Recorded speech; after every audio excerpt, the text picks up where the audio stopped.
next generation of Detroit sports media is here. Crunch Time is back on Woodward Sports. Join Jeff Iafrate and Booner Monday through Friday, 11 a.m. to 1 p.m. Taking Detroit sports coverage to the next level with massive interviews, viral moments, and the best live reactions. Get ready, Detroit. The young guns are taking over. Crunch Time on Woodward Sports.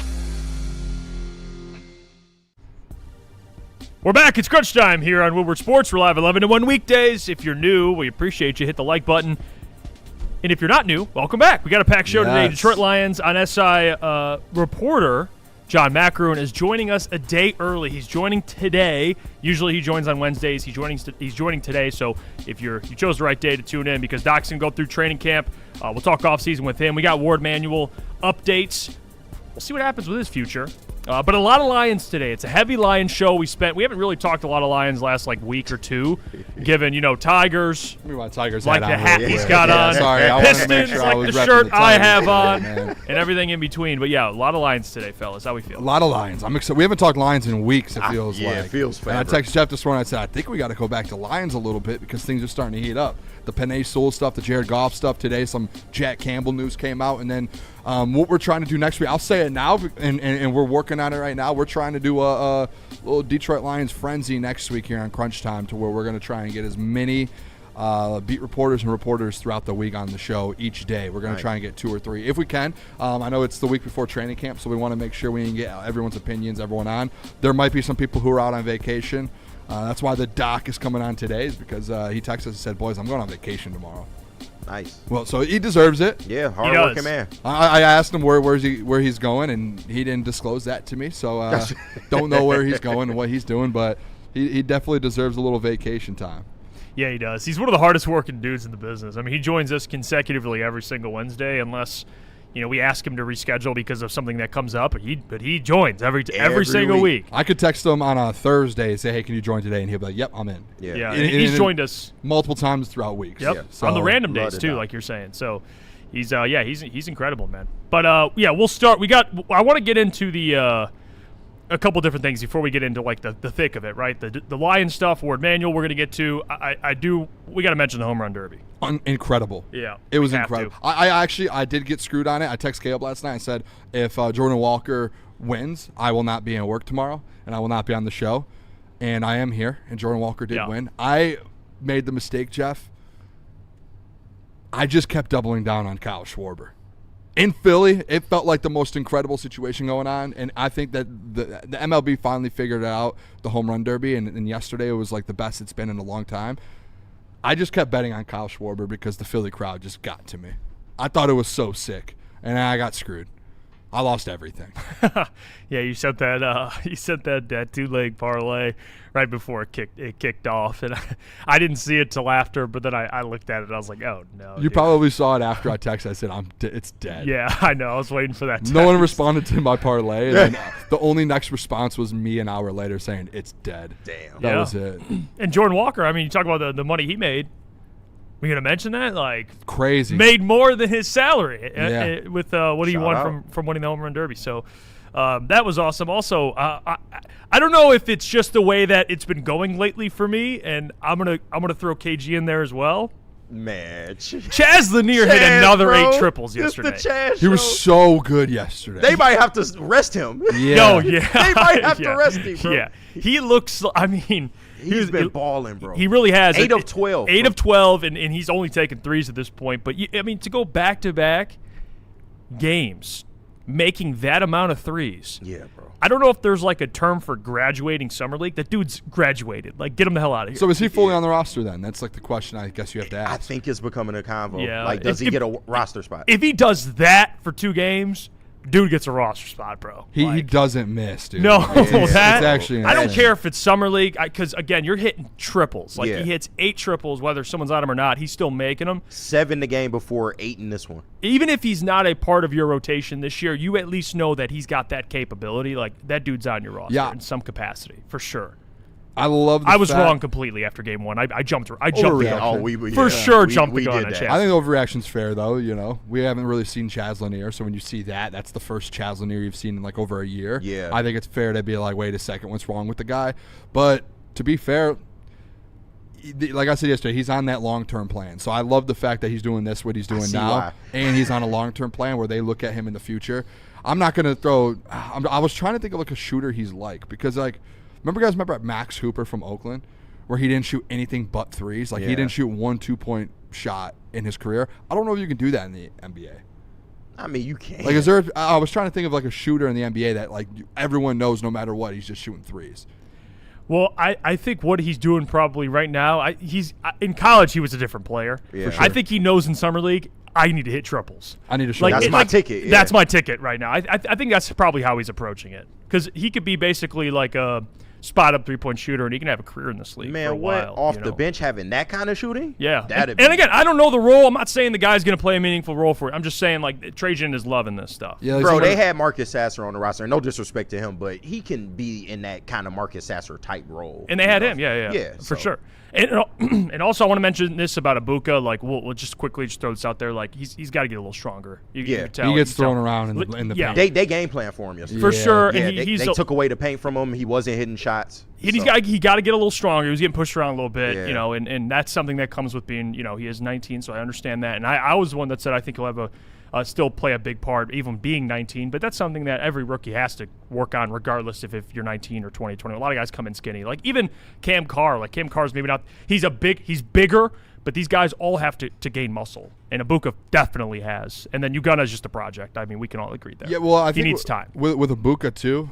He's getting thrown around in the summer league a little bit, and he's getting pushed around a little bit. Imagine in the NBA. It's going to get worse. So he's got to get bigger and stronger. I mean, it's July. He has 3 or 4 months. I mean, he's going to be able to put some weight on in the next few months, get stronger, but it's going to have to get more gradually throughout the year, and he's going to have to adjust to that game. Yeah, like in college, he was probably able to really take the contact, and it's not as big guys and all that. So I think he's just going to have to adjust a little bit, avoid contact a little bit more.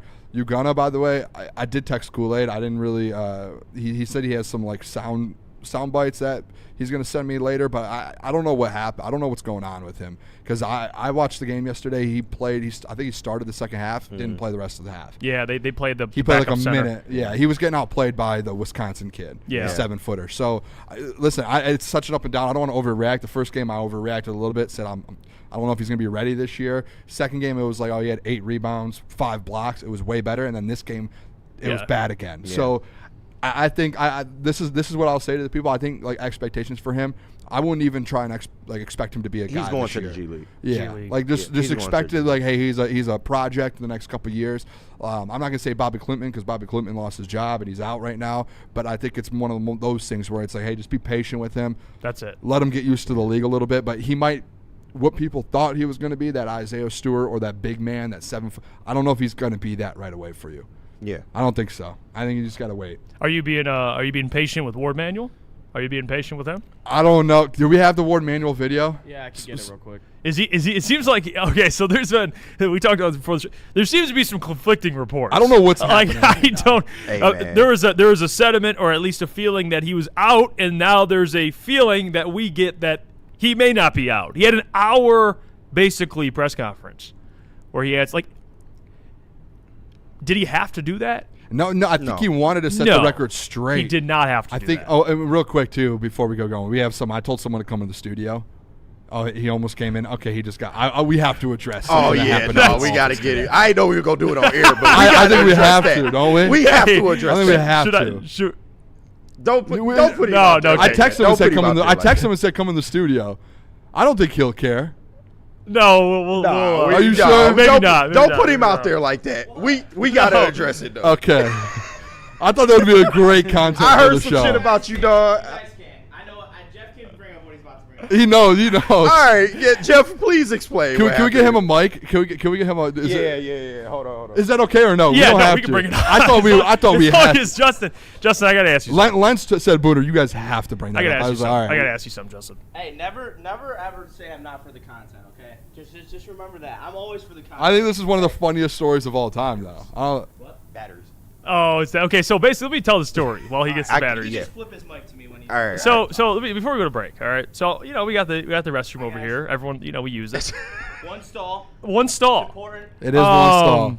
So I obviously before the show, I'm like, man, I gotta use the restroom. My dog didn't do that, bro. I gotta use the restroom. I gotta. You know what I mean? So I go in there. My dog. I'm taking a dump. I start hearing footsteps outside the stall. And someone's standing, and it seems like they're walking back and forth, and I'm thinking to myself, what is this person doing? Like, is someone maybe like rushing there? Like maybe they're like checking themselves out in the mirror, like, someone come in and fix their hair or whatever. Yeah. And suddenly like 5, 6, 7 minutes later, I'm like, he's still standing around. I'm like, who the hell is this guy? Justin, this is diabolical. And I'm like, who is this guy? So I'm like, maybe he has to pee or something. Nope, he's standing by the door. I'm like, okay, this is weird. My apologies. I had to get to work now. All right? And now after that, I feel better. I open the door. Justin's standing right there, dude. Right outside. Imagine opening the stall door to Justin just looking right at you. I have a question for the chat. I have a question for the chat. You go in the restroom. There's one stall, like My Justin dog said. didn't do that. Someone's in the stall. Do you walk out, come back? Do you stand right there and wait? How do you handle that situation, Justin? What would you respond to that? How do you feel? Tell your side. Explain yourself, please. I did walk out and walk it back in multiple times, okay? But Is that true, Jeff? I can't.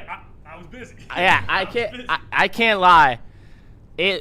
I like didn't want to stand in there, but like it was an emergency. It was an emergency situation. Like when you got to keep the brain locked in, like you got to be in the space. Like I don't know, like when you play sports out there, like when you're coming out of the locker room and when you're on the ice, like you're in the zone. Like like I don't know about you guys, but when you play your sport, like when I play hockey, like there's no chance I'll have to pee during the game. Like I don't know why. Yeah. It's something about being in the arena. So it just kind of was one of those I got moments shit locked where in, bro. I'm trying to make sure that I get to the facilities and I get to the facilities. and you put the pressure on. You put the pressure on who's in the bathroom. It hit a point where I was like, I gotta stay locked in. Like I can't leave and get out of the headspace because I like that you look. I'm not look. That sounds crazy. I ain't gonna lie. Look. And there was a second I was considering the HR violation of going in the women's because there was no one in there. But I didn't want to do that to Joey. Yeah. Did you have the bubble guts or something?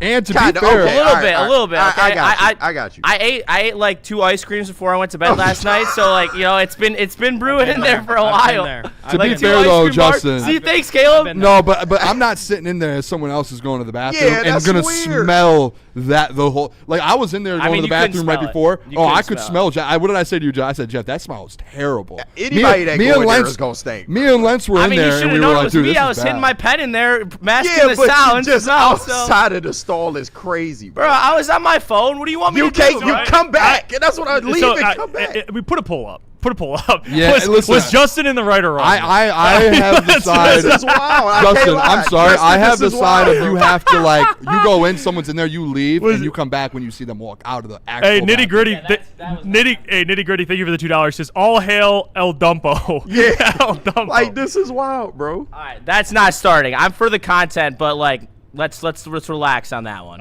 You lucky that was Jeff, because somebody could have got mad about that. Because it feel like you putting pressure. The person taking the shit, Yeah. and you outside You're the like stall. trying to I squeeze can't them lie. I thought out. it was you. No, You're always the one that shits before me here. No, I didn't. No, I do. I rarely. You're shit in this basically bathroom, just squeezing someone out of the bathroom. At that point. I rarely You know what shit in that though? bathroom. Hockey people- player. people like you you- putting the pressure on. He's like a you- defenseman. That's what he was doing. Man. People like you, Justin, is the reason I can't poop in public places. Yeah, Because of like you. Yeah. pacing outside. the Social stall. anxiety fears me. Social anxiety is scared of me.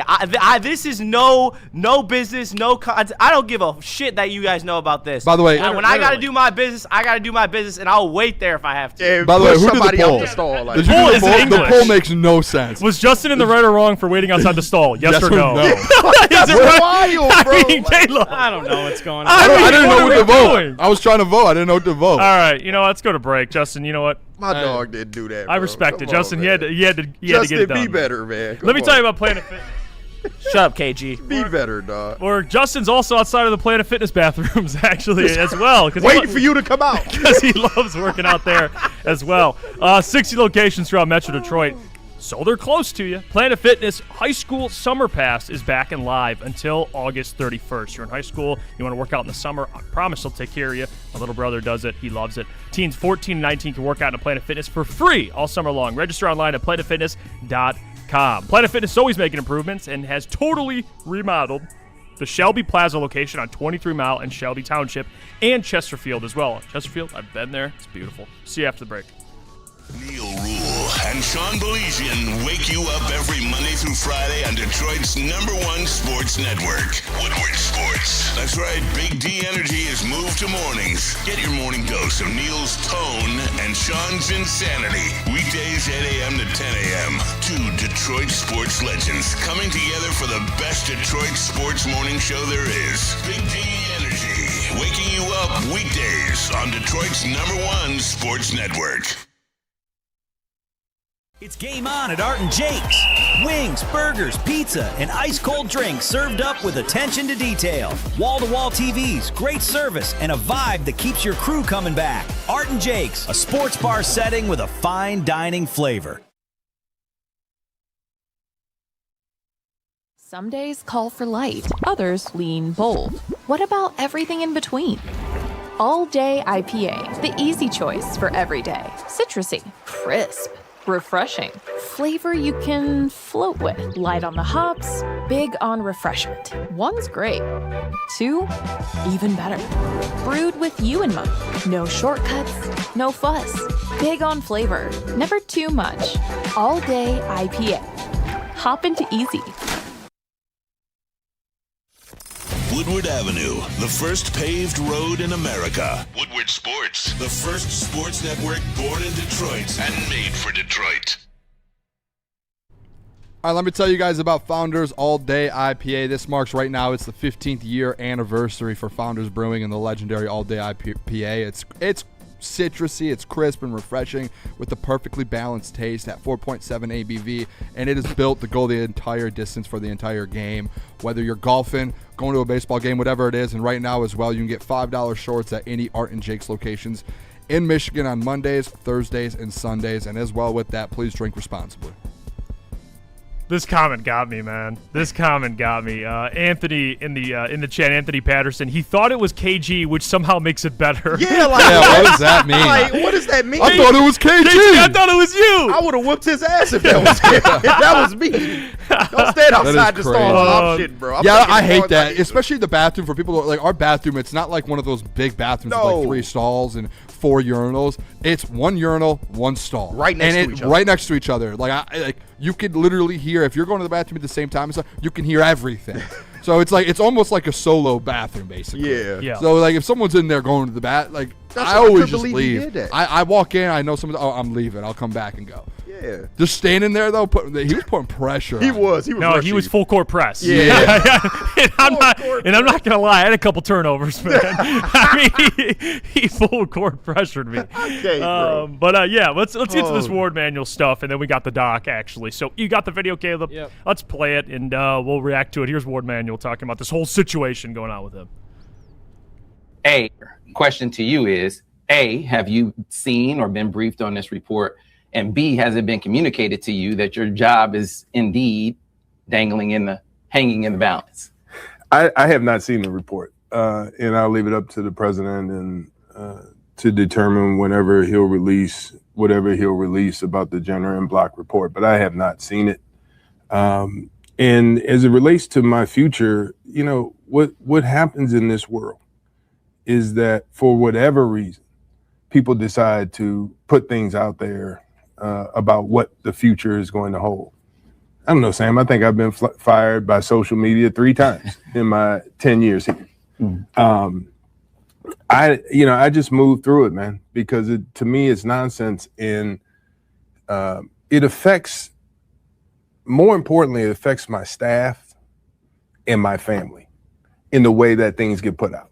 And so the statement yesterday that I made when I was contacted by a reporter was simply a reaction to calm things down. Mm-hmm. Like, don't believe everything that's out there in the world about what people say. Mm-hmm. I don't know what the future holds. People say, well, you know, the feedback I got was, well, people were stuck on the word near future. That's because I don't know what is going to change, what's going to happen. I know what today is. I know what tomorrow's going to be. I know what I've been told and talked about. And that's all I'm going to do is move forward. I mean, you said it best while the video was playing. It's a lot of word salad there. But what else is he supposed to say? Yeah. I mean, there's a report that's saying looking to make a change. He doesn't know, or he's not expecting them to leave or be dismissed. We actually talked to you about it. You had the take that he should be canned because of the blue wall and everything that's kind of happened under his umbrella. And there's fans that actually feel the same way as you. But now that you're kind of getting, it feels like conflicting reports. It sounds like to me you're trying to get ahead of it. That's all. Whatever they gonna drop the findings of whatever. I said this to you. He doesn't have to do this, but he does. I mean, he didn't. No, I mean, he didn't have to. He could have just waited until Thursday and he gets fired, and they let go of him. He could have just went on with his day. But he obviously did an hour. It's not even like a press conference. He went on a show for an hour and was like, "I need to address what's going on." And again, the word salad side of things, but also kind of getting the sympathy card of like, "Hey, my family has to deal with this." Hey, like at the end of the day, guys. Ward just needs to be out. Like, the fact that you're having this much conversation about your athletic director, that's an issue. It is at the end of the day. Like, just get him out.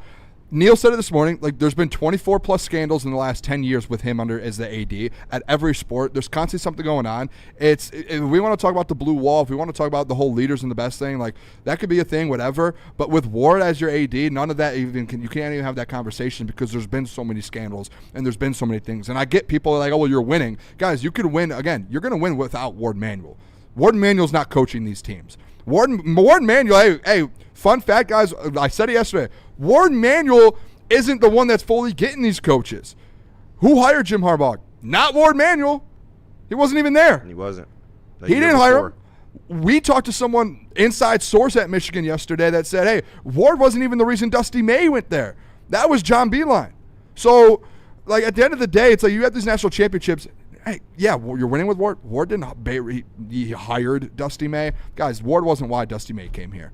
Fun fact. There you go. Like, get rid of him. And I think on Thursday, Ward's trying to kind of save face a little bit to where he knows, like, hey, like KG said, he's getting ahead of it. He knows Thursday they're going to have the board meeting, and he's probably out. And I watched most of this interview and some of this interview. Ward basically did say, like, hey, we have had conversations the last 6 months about a buyout.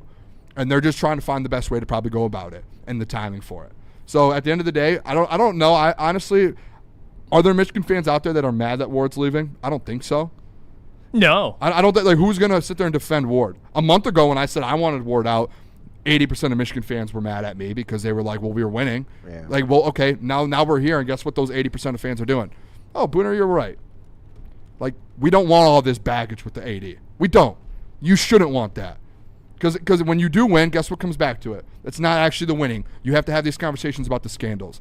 I hate that. That's the worst. Yeah. It is. And I'm glad you're upfront about it because there's people that are now going to say, well, I'm glad he's leaving, but at the same time be very cool with all the winning that you had under him. So at least you're consistent. Like, yeah, we'll see what happens. I expect him to probably be dismissed. That's what I would expect, but who knows? Maybe he stays. But let's just operate on the assumption he's dismissed. You already won. Who cares? I mean, you won. You won in football. You won in basketball. You did two things you haven't done since 30 years ago and 20 years ago, whatever the exact numbers are.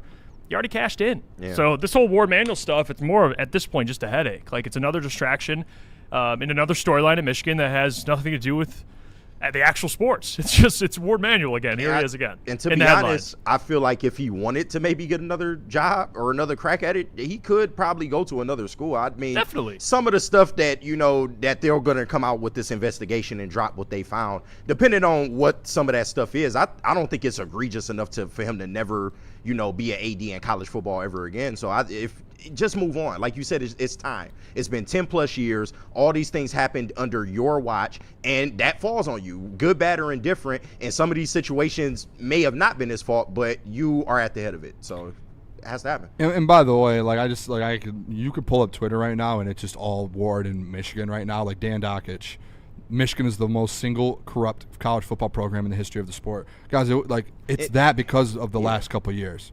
And guess who that's under? Ward. Like, if Ward, when all this stuff comes out, just right away addresses it and they go about it the right way, it's probably different. And I get, there's the whole side of, hey, people cheat in college football and college sports. Everyone does. But there's a difference between everyone and Michigan right now. There's 20-plus scandals in the last couple of years.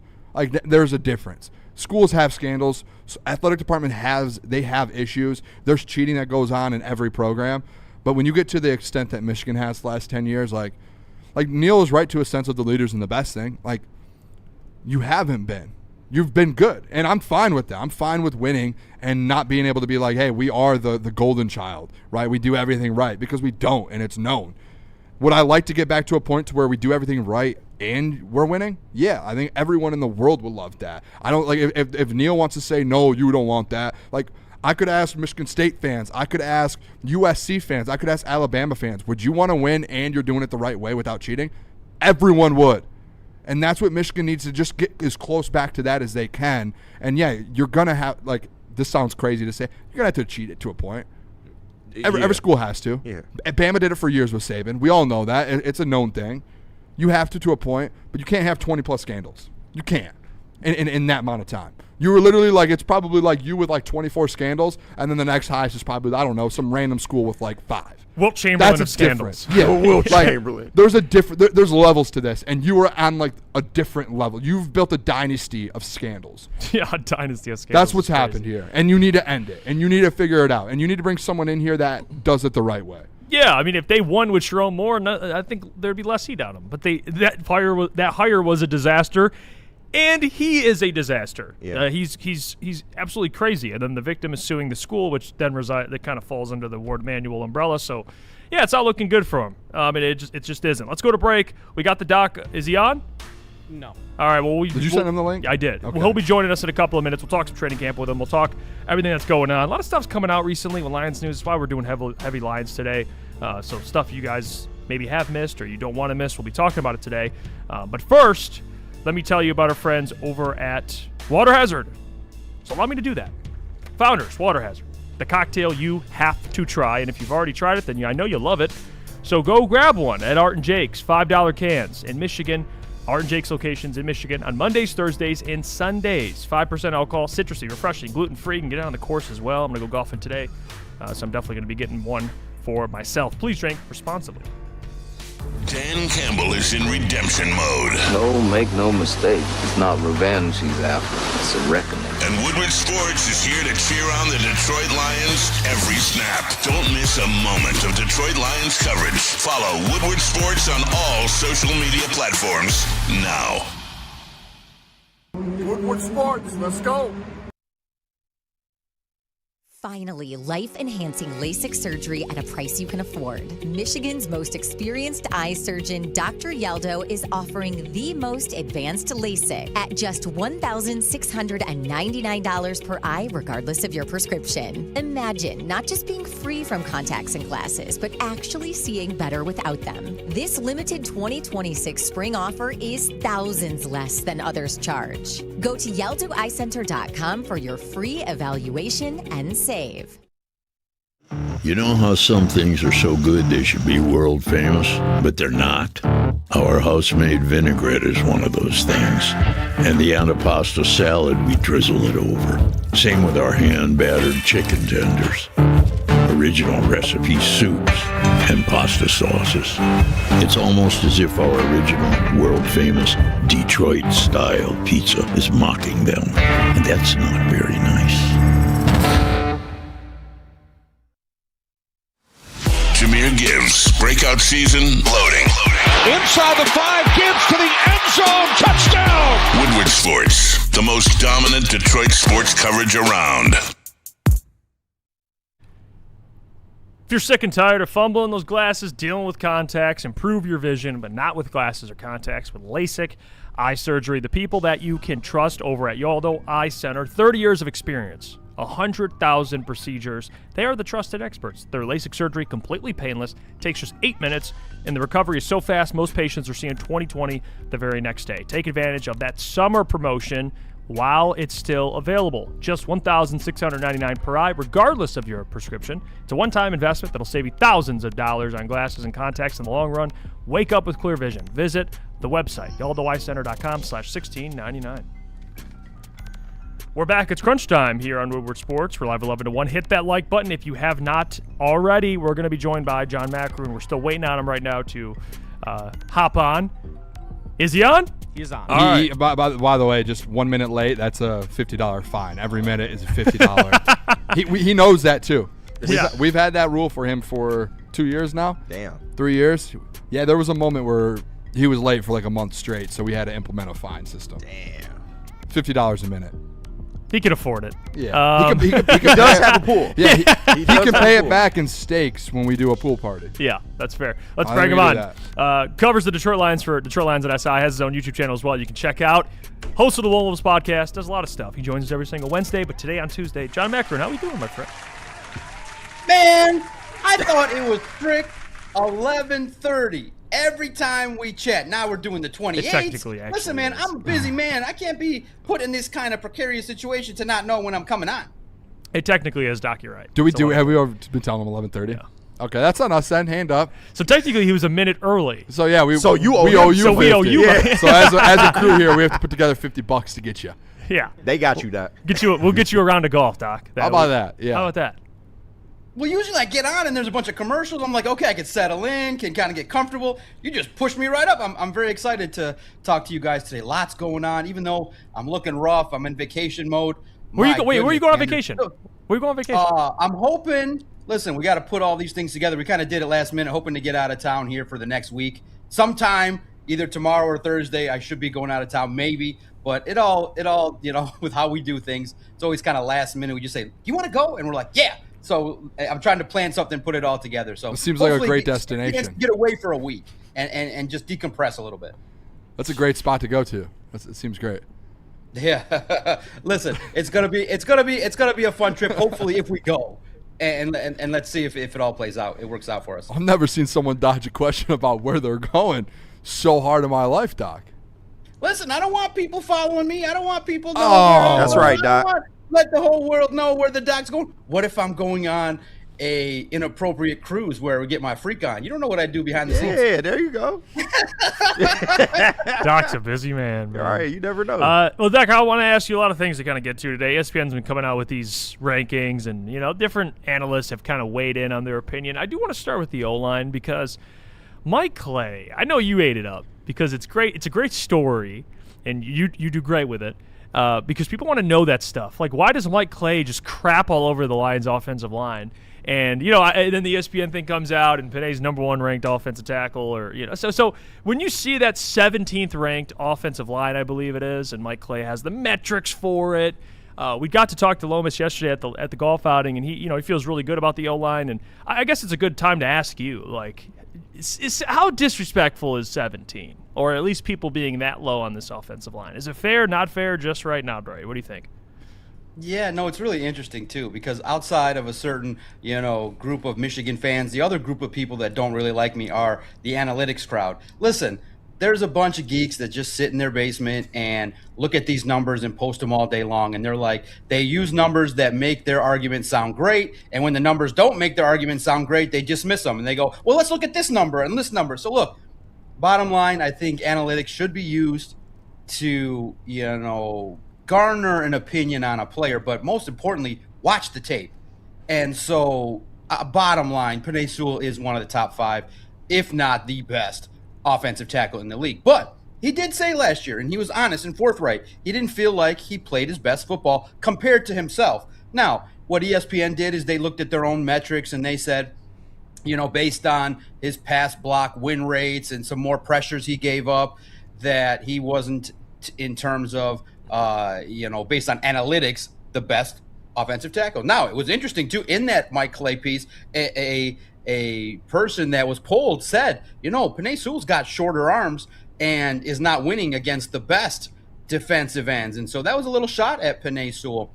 But I look at it from the perspective of, you want Penei Sewell on this football team. You realize he's great against, he's great in run blocking. He can definitely do better in pass protection, but so could everybody else. You realize these defensive ends are working on all these moves, bigger, stronger, faster. So I'm not going to knock Penei Sewell for not having the best year last year in terms of his own standards. But by and large, a down year for Penei Sewell is a career year for somebody else. So look, take it for what it's worth. If you want to sit in the lab and type up numbers and share them to the world, so be it. But the rest of the world, I think, just watches football and looks at it and goes, okay, can Penei Sewell be part of an offensive line that's successful? Yes. He's big, strong, physical, violent. He can get out into space. He can do everything that he needs to be able to do at that position. Now he just got to go execute and become the true leader of that offensive line. But it's always funny. You can piss off a analytics wizard pretty easily by just having these discussions, and especially in baseball too. You realize Scott Harris is going through it because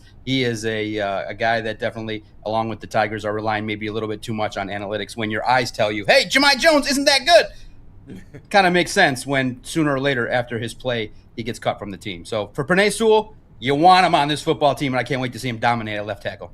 Yeah, Doc, I just want to continue the offensive line conversation. Jeff and I spoke with Lomas yesterday about Blake Miller. And with training camp coming up, there's always been that kind of I want to say pushback, but we've had the conversation with Larry Borum and Blake Miller and who's going to kind of be the first initial guy to get that starting job.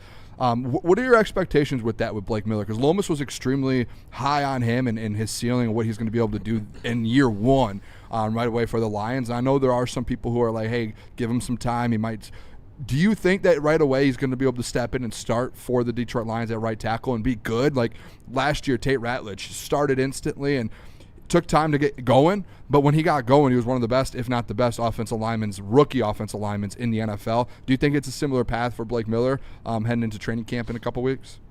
I can't wait to see it, right? You would expect a first-round pick to win the job, but that's why you get insurance in Larry Borum. You realize, first and foremost, that Blake Miller has holes in his game. He's a rookie, and Brad Holmes said, look, anybody at that spot, Dan Campbell too, the coaching staff said, at that spot, it's baptism by fire. You're going to face great defensive ends every single week. And so last year, Blake Miller did struggle at times against premier defensive ends, but who doesn't? I mean, these guys are unbelievable talents that get drafted and now are making north of $45 million a year. So Blake Miller, obviously great against in run blocking. You expect him to win and be able to put guys in the dirt. But now the question mark is going to be his quickness and awareness and his ability to recognize what the defense is doing. And it's interesting, too, because when you look at the other offensive linemen, Tate Ratledge, I got a chance to re-listen to what Hank Fraley said about him. And he said, look, your first year, you're kind of just only looking at the defensive tackle right in front of you. And so now that Tate Ratledge is in year two, you kind of want him to see how the motions and shifts, how the entire defense looks, because that can also affect your blocking and also recognition and communication. The same thing for Blake Miller.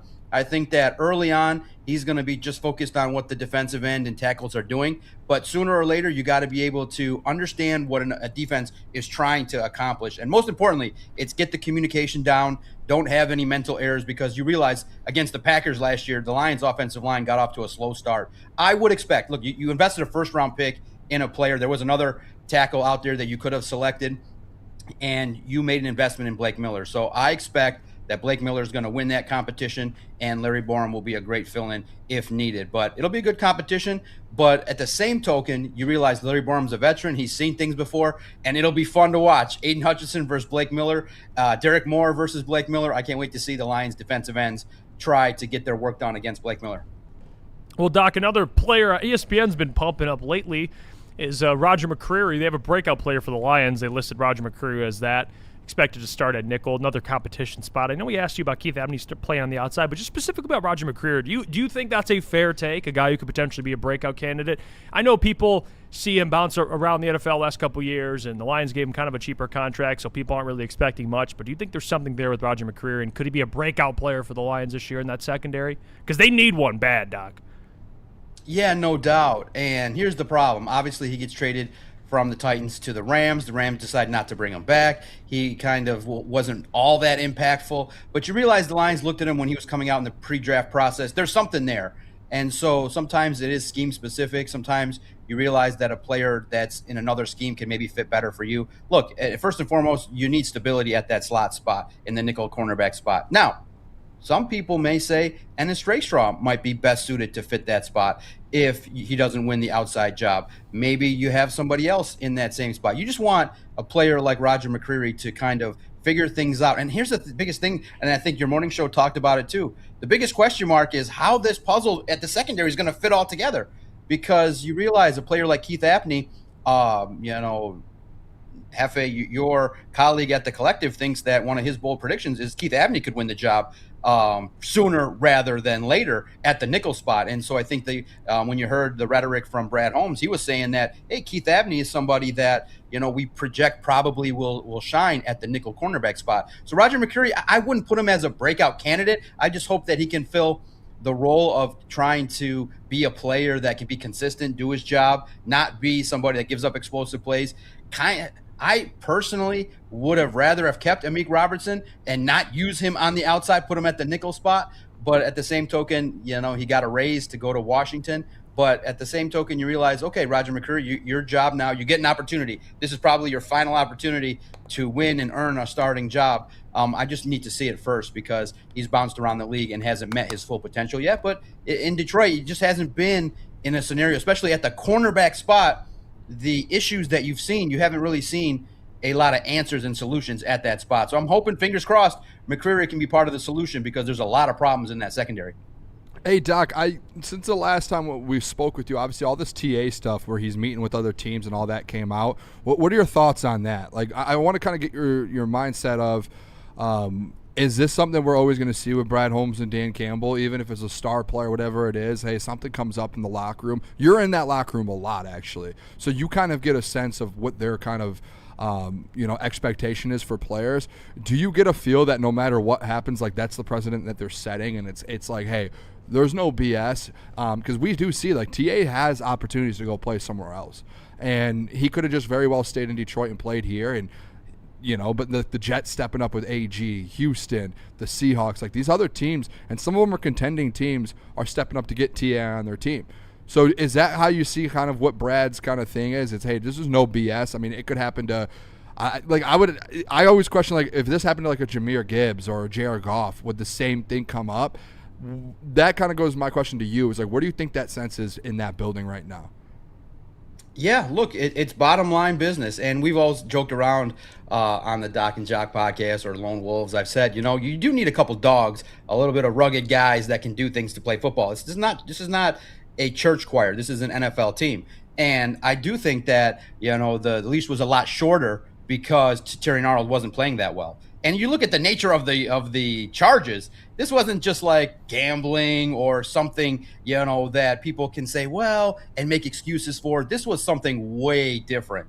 And I do think the rope would have been longer had Terry Arnold been an All-Pro, but he wasn't, so he was cut. That's just the way it is. And Cam Sutton was dealt the same way.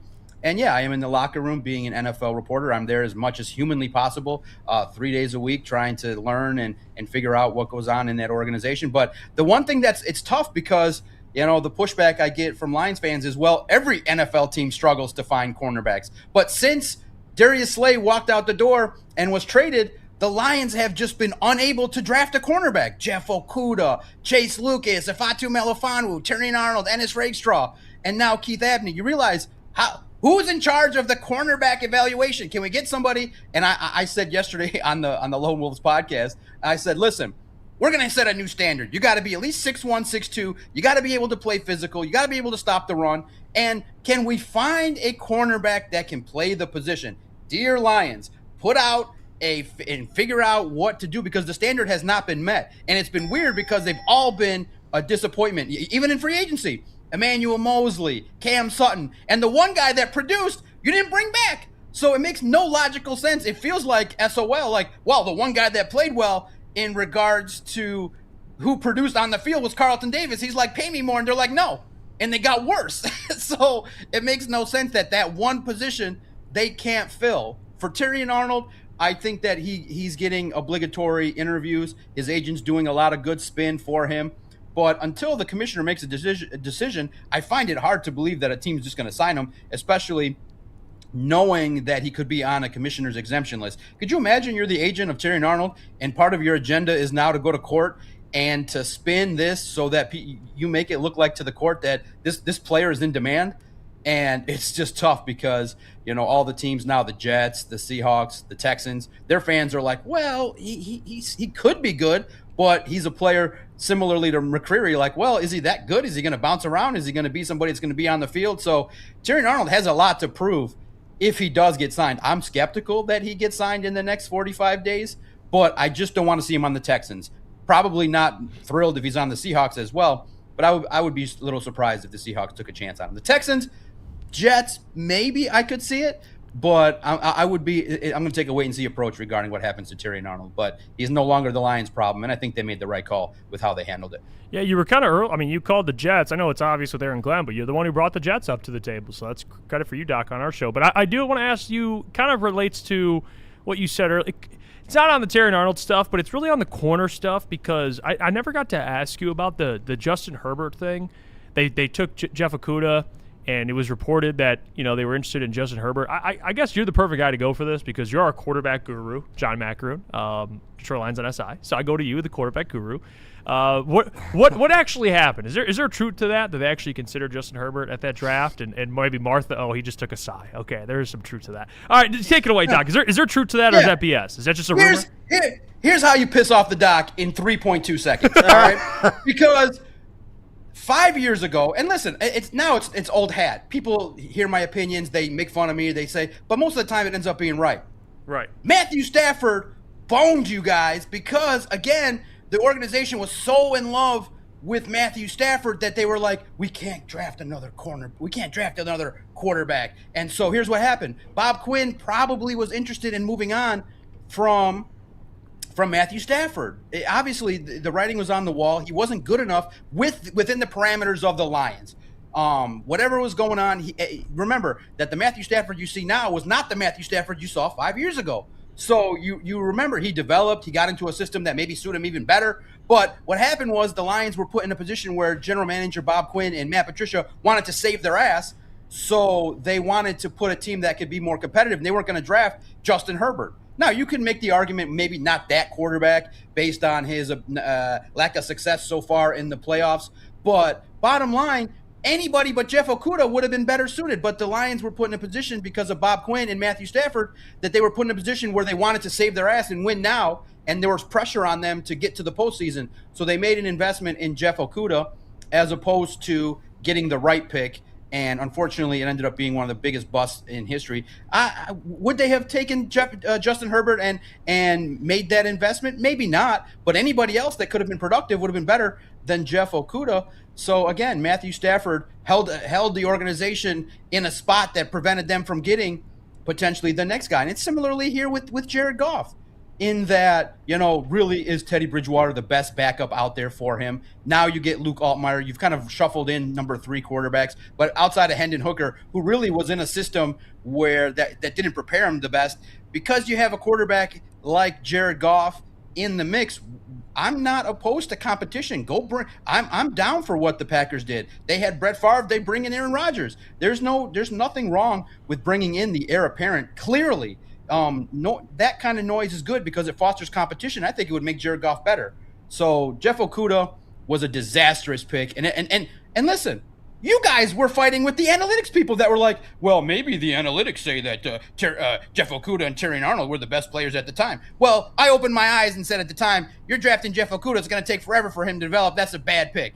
So and then when Jeff Okudah started thinking year one, people were like, it takes cornerbacks forever to develop. It was like, no, dude, this guy can't play.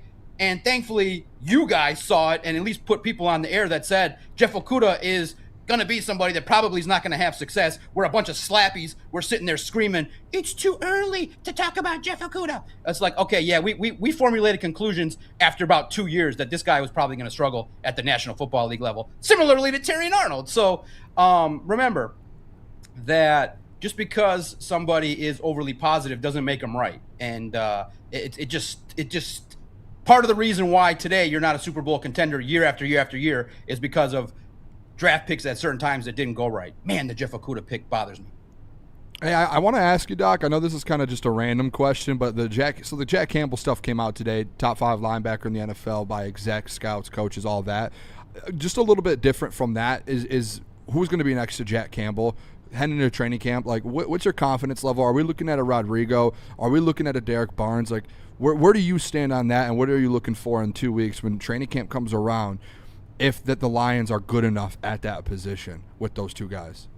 Yeah, that's the position that you should be positive about, is the linebacker spot. You realize that, look, last year they played the most 3 linebacker sets in the National Football League. They were playing 4-3 at a very high clip. You realize, okay, now that maybe there's a chance to play a little bit more nickel, only have 2 linebackers out there.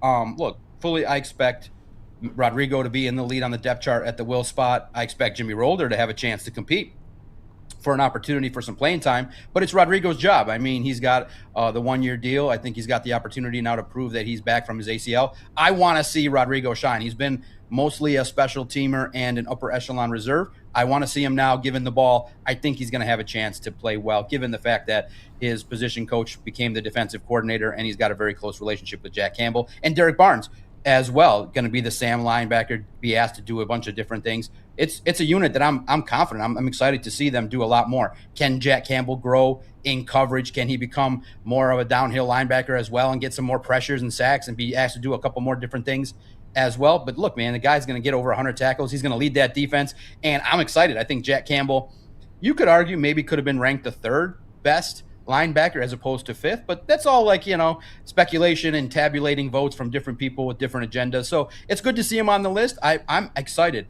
A defense truly led by Jack Campbell, especially at the linebacker spot, should at least be competitive and figure out some things. But the biggest question mark is going to be, do they have enough talent across the board in depth? Trevor Nowaski is going to have an opportunity to do some things as well. And they did bring in Damon Clark from the Cowboys, but I don't think I was really all that impressed by what I saw in the offseason workouts. So it's going to be interesting to see the linebacker spot. Do they have enough depth? But the starters, get ready. That's the unit you can count on, because the safeties, there's question marks. The defensive line, there's question marks. But your linebackers, get ready. They're going to play well, bring the noise, hopefully stop the run, and be part of a group that forces some turnovers. And I think Jack Campbell, the big thing that you hope for, and I think you're going to see, high impact, high motor plays that helped this football team win. Fingers crossed, because he got that contract, and let's hope now he puts the numbers together to earn it. Doc, you're a Spartan, and it's time to ask you about the Ward Emanuel stuff. So there was a report that he was out, and now there's maybe a feeling that we don't know for sure if he's out, but there's maybe a feeling that he'll probably be out. He went on and talked for an hour on basically a podcast and had like almost an hour-long sit-down interview discussing what's kind of transpired. I know the Sherrone Moore stuff was kind of the nail. It felt like the nail in the coffin, given the victim is suing Michigan. What are your thoughts on what's going on with Ward Emanuel and his future at Michigan? Well, I will say this. For the last couple of years when I have gone out of town, the alias I've used has been Jeff Jackson. So it's been pretty synonymous with myself, and it's good, because then nobody knows who I am when I am checking into these luxurious places. And look, bottom line, if you don't know the Jeff Jackson story, go look it up. It's really interesting. Look, bottom line, and it's been weird, because I get it. I'm always going to get the pushback because I am a Spartan. I am happy to see these kind of things happen to Michigan. But it's just weird, because you do these podcasts, you do these reports, and you go online and you just say, I have a suspicion. This is like 6 years ago. I have a suspicion Michigan might not be the leaders in best. They might be cheating. They might be rogue. They might be like Alabama. Well, how do I know about Alabama? Because the SEC is so open with their cheating. It's been investigated 50 times. We've seen what cheating looks like. And it looks like, wait a minute. Man, Michigan fans were hammering Jim Harbaugh. They were about to fire him. They hated his guts. They were coming on the Detroit Sports Podcast and just messaging me saying, the Michigan fans were like, I hate Jim Harbaugh. We should fire him. He's worse than Mel Tucker. He's worse than this. He's worse. I was like, wow, Michigan fans hate Jim Harbaugh. Then all of a sudden, all these things started happening with the program in terms of, scandals. And I'm like, what happened to the leaders in best mantra? And so to me, look, I looked at it from a big 360-degree view, which was simple, similar to what Neil Rule said. They're not the leaders in best. They cheated like everybody else. They felt the pressure of needing to win to make the fans that were grumpy and rude happy, and so they did things to win at all costs. Now, part of me is like, I can respect that a little bit, but then to turn around and then pretend like you're some bastion of virtue was a bunch of bullshit, and everybody saw it, and everybody called you out on it. But the fans of Michigan were so egomaniacal, so in the dark, they didn't want to believe it. And actually, to be honest, they don't care. They were just like, we got the championships, we got the trophies. Who cares if we call ourselves the leaders in best? Who cares if we have virtue? Who cares if we have morals? And I say, fine, I get it. That's maybe how the average Walmart Wolverine will look at this. But I looked at it from the perspective of, if you ask me on a moral compass, was Michigan right in what they did? No. Did they do it in the efforts to make big money and win? Yes. But, I've always joked that I kind of would like Michigan State to do that. But that's just the sports fan in me. Obviously, with 25 alleged different things to look at, that's just a lot. And Ward Emanuel, with whatever he does, I'll say this. I'm not going to call him Ward Manuel anymore. I'm going to call him Ward Soprano. I mean, that guy can dodge bullets left and right, can figure out how to spin things. He can figure out how to get the media on his side where it's like, well, we got a Michigan issue. Let's spin some state story to get everybody off the scent. So Ward Soprano might survive this because of the fact that some people are like, hey, some people like Booner are like, we're winning. Why are we talking about recruiting violations? Why are we talking about, we're winning? Why bring this up? So listen, man, Ward Soprano, for whatever you think he did, he brought Michigan a shit ton of cash, a shit ton of attention, and a shit ton of wins. But bottom line, it's what lens you want to look at it in. I'm always going to look at it from the negative lens about Michigan. I think that they're a scummy university with scummy fans, with scummy supporters, and everything about them leads me to be thankful and thank God that God put me in the position to kind of like Michigan State a little bit better. There's probably some scummy things there too, but not to that degree. We do it light. We don't even do it right. So bottom line, I just think Ward Soprano might even survive this, but good for you, Michigan. You got what you needed, but you tarnished your reputation and you tarnished the legacy of the athletic program by the actions that were taken. Doc, I'll say this. You should be thankful that God made you a Michigan State fan and you enjoy losing so much. That's all it is. I know. And you know what's crazy? I think about that every day by the pool drinking. I'm like, man, God made me a Spartan supporter and a Lion supporter and a Tiger supporter and a Red Wing supporter. I'm like, why didn't God make me born in Dallas sometimes? But then I go, you know what? I'm gritty enough to power through it, to deal with it, and to eventually one day, hopefully, feel some sense of elation when the Lions eventually get success. But yeah, man, it's hard. Guys out there in the chat community, out there in the internet land, say a little positive prayer for the Doc, because I've been kicked to the curb, kicked to the nuts quite a bit. Lion supporter, Spartan supporter. Good Lord, have a little support and sympathy for the Doc, man. I've been on the losing track for a long period of time. Maybe the Lions will be the savior eventually, but my God, I need a little bit more savior and grace. Give the Doc some grace. I want to say this to you, Doc, because me and you have argued a lot about Michigan over the last 2 years. We've had our battles. I'm going to help you out a little bit just when it comes to that take you have with Michigan. You can't start the conversation or your take off with Michigan fans are sit here and say that they're the leaders and the best and that they're untouchable, and then finish it. But Michigan fans also say it's okay if we cheat. Like, no, we're fine with it. No, I haven't actually heard a Michigan fan straight up be like, we're the leaders and best, say that in years. It's the old guard. It is the old guard, but it's also, too, it's Michigan State fans and people who aren't fans of Michigan that just push that onto us when we're like, hey, yeah, it's in the fight song, but you know what also is in a fight song? At Michigan State, you guys say you guys are winners, and you're not. So if you want us to take leaders and best out, we can do that, but you also have to change your fight song and take out that you guys win and you guys play good ball, as it says in the fight song. I got a question. Where does Michigan arrogance come from? Michigan cheated like everybody else. They didn't do anything special. We admit it. That's what I'm saying. There's no arrogance. Where's the arrogance? Who's giving you the arrogance? I'm asking you right now. Why would you? Where's the arrogance? We all said we cheated. I'm asking you, Doc. Start with anybody. I'm asking you, Doc. We've all said we cheated and we're fine with it and we won. Where's the arrogance? There's no arrogance. You guys are making this up in your head. All of us, almost every Michigan fan that I've talked to has said we're fine with it. It's cheating happens. You're a sports talk host. I'm talking about the people online, by and large, different type of people. I don't see guys online even saying we're the leaders and the best anymore.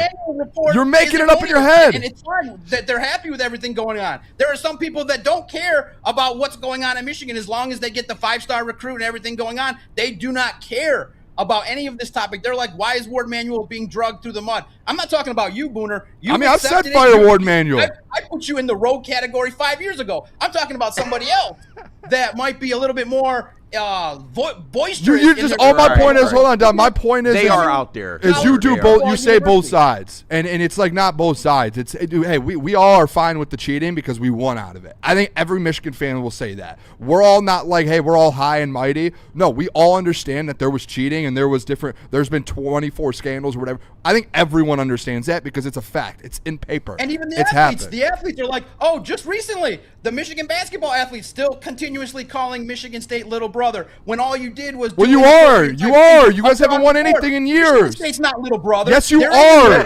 That's a different conversation. If you want to go down that road, we can go down that road. Why is this happening? Hey, little brother, we could go down that road, little bro. Little bro, how many national championships have you won, little bro, in the last 5 years? You just happen to go into a microphone and be like, yeah. That was a bad. You can't go down that take, Doc. that is very disturbing. Where's your moral compass? Where's the moral compass has nothing to do with you guys being little brother. You guys haven't won a thing in years. Does anybody say that it's wrong? Do you guys have any voice of reason at that network that say, well, maybe what we did tarnished the legacy. Maybe it makes it cheap. Maybe it makes it not so pleasant that the things that we did also extended to the coaches that we hired, the leaders and best of men. These young men come to these guys that are having affairs and hiding things behind the back and then getting away with it and over and We all over know doing that. Doc, you're saying things that I've said on this exact show before. You're not saying anything new. Outside of sports, where is the moral compass of You're not saying anything Booner, new. and some fans to say maybe there's some things bigger than sports, bigger than winning, to not act like this? Hey, you know what? I understand, Doc. I'm just going to say this because I do want to ask you about the Tigers, but I will say this. I understand there is a deeper-rooted issue with you in this. You're a therapist. You might need to go see one because obviously the little brother stuff came out. That hits your – I didn't even bring that up. I didn't even have to bring that up. You brought that up because you guys – because you know we don't have to bring it up. You guys are the little brothers. You guys haven't won a thing in like a decade plus. I get it. I get it. I understand. We've won national championships while you guys are just sitting there going 1-9 in the Big Ten. I know it hurts. I know it does. So you, as the little brother right now, you know, in the future it might flip a little bit, and you guys might be the big brother. Right now, you're the little bro. Today, when we're done, I'm gonna have this talk somewhere with somebody. Should the Spartans hire Ward Manuel when he disgracefully leaves that organization? And I'm sure you would love we that. Become the scummiest on earth, man. Maybe that's what's needed to win at this level. But bottom line, as a sports fan, I understand what it takes to win and what you need to do. But man, Ward Manuel will go down as a disgraced athletic director. I just want to, Jeff. You remember last year, me and Doc had the conversation where the Doc was like, "I would never cheat to win," because he said we did. But now all of a sudden he's like, "I'll do whatever it takes." It's funny how the tables have turned. I'm conflicted. I like winning. You got to pick a side. You can't be conflicted. That's why you're a little brother, because we have to teach you how to do everything. I support the Spartans, who had a 5-year run of supremacy. I'm conflicted. Now, I would maybe. You told me last year you would never do what Michigan did to win, but now you will. Well, I don't want to do it to the depth of craziness that Michigan did it. Can we do it just a couple of little payments on the side? I would cheat, like, not to the degree that Michigan did, is what I'm saying. I would do it to a way of like, hey, maybe you negatively recruit against somebody. You give a little extra money that you're not supposed to give. You don't document some of the NIL payments, some of that stuff. But I'm not talking about some of the scandals that Michigan had. So that's just all. I'm conflicted. I am honestly conflicted about the scumminess that people have to go through in college athletics. It's funny that things change when people win. It would be great if Michigan State could turn things around legitimately. And fingers crossed, hopefully some of the chat will support me.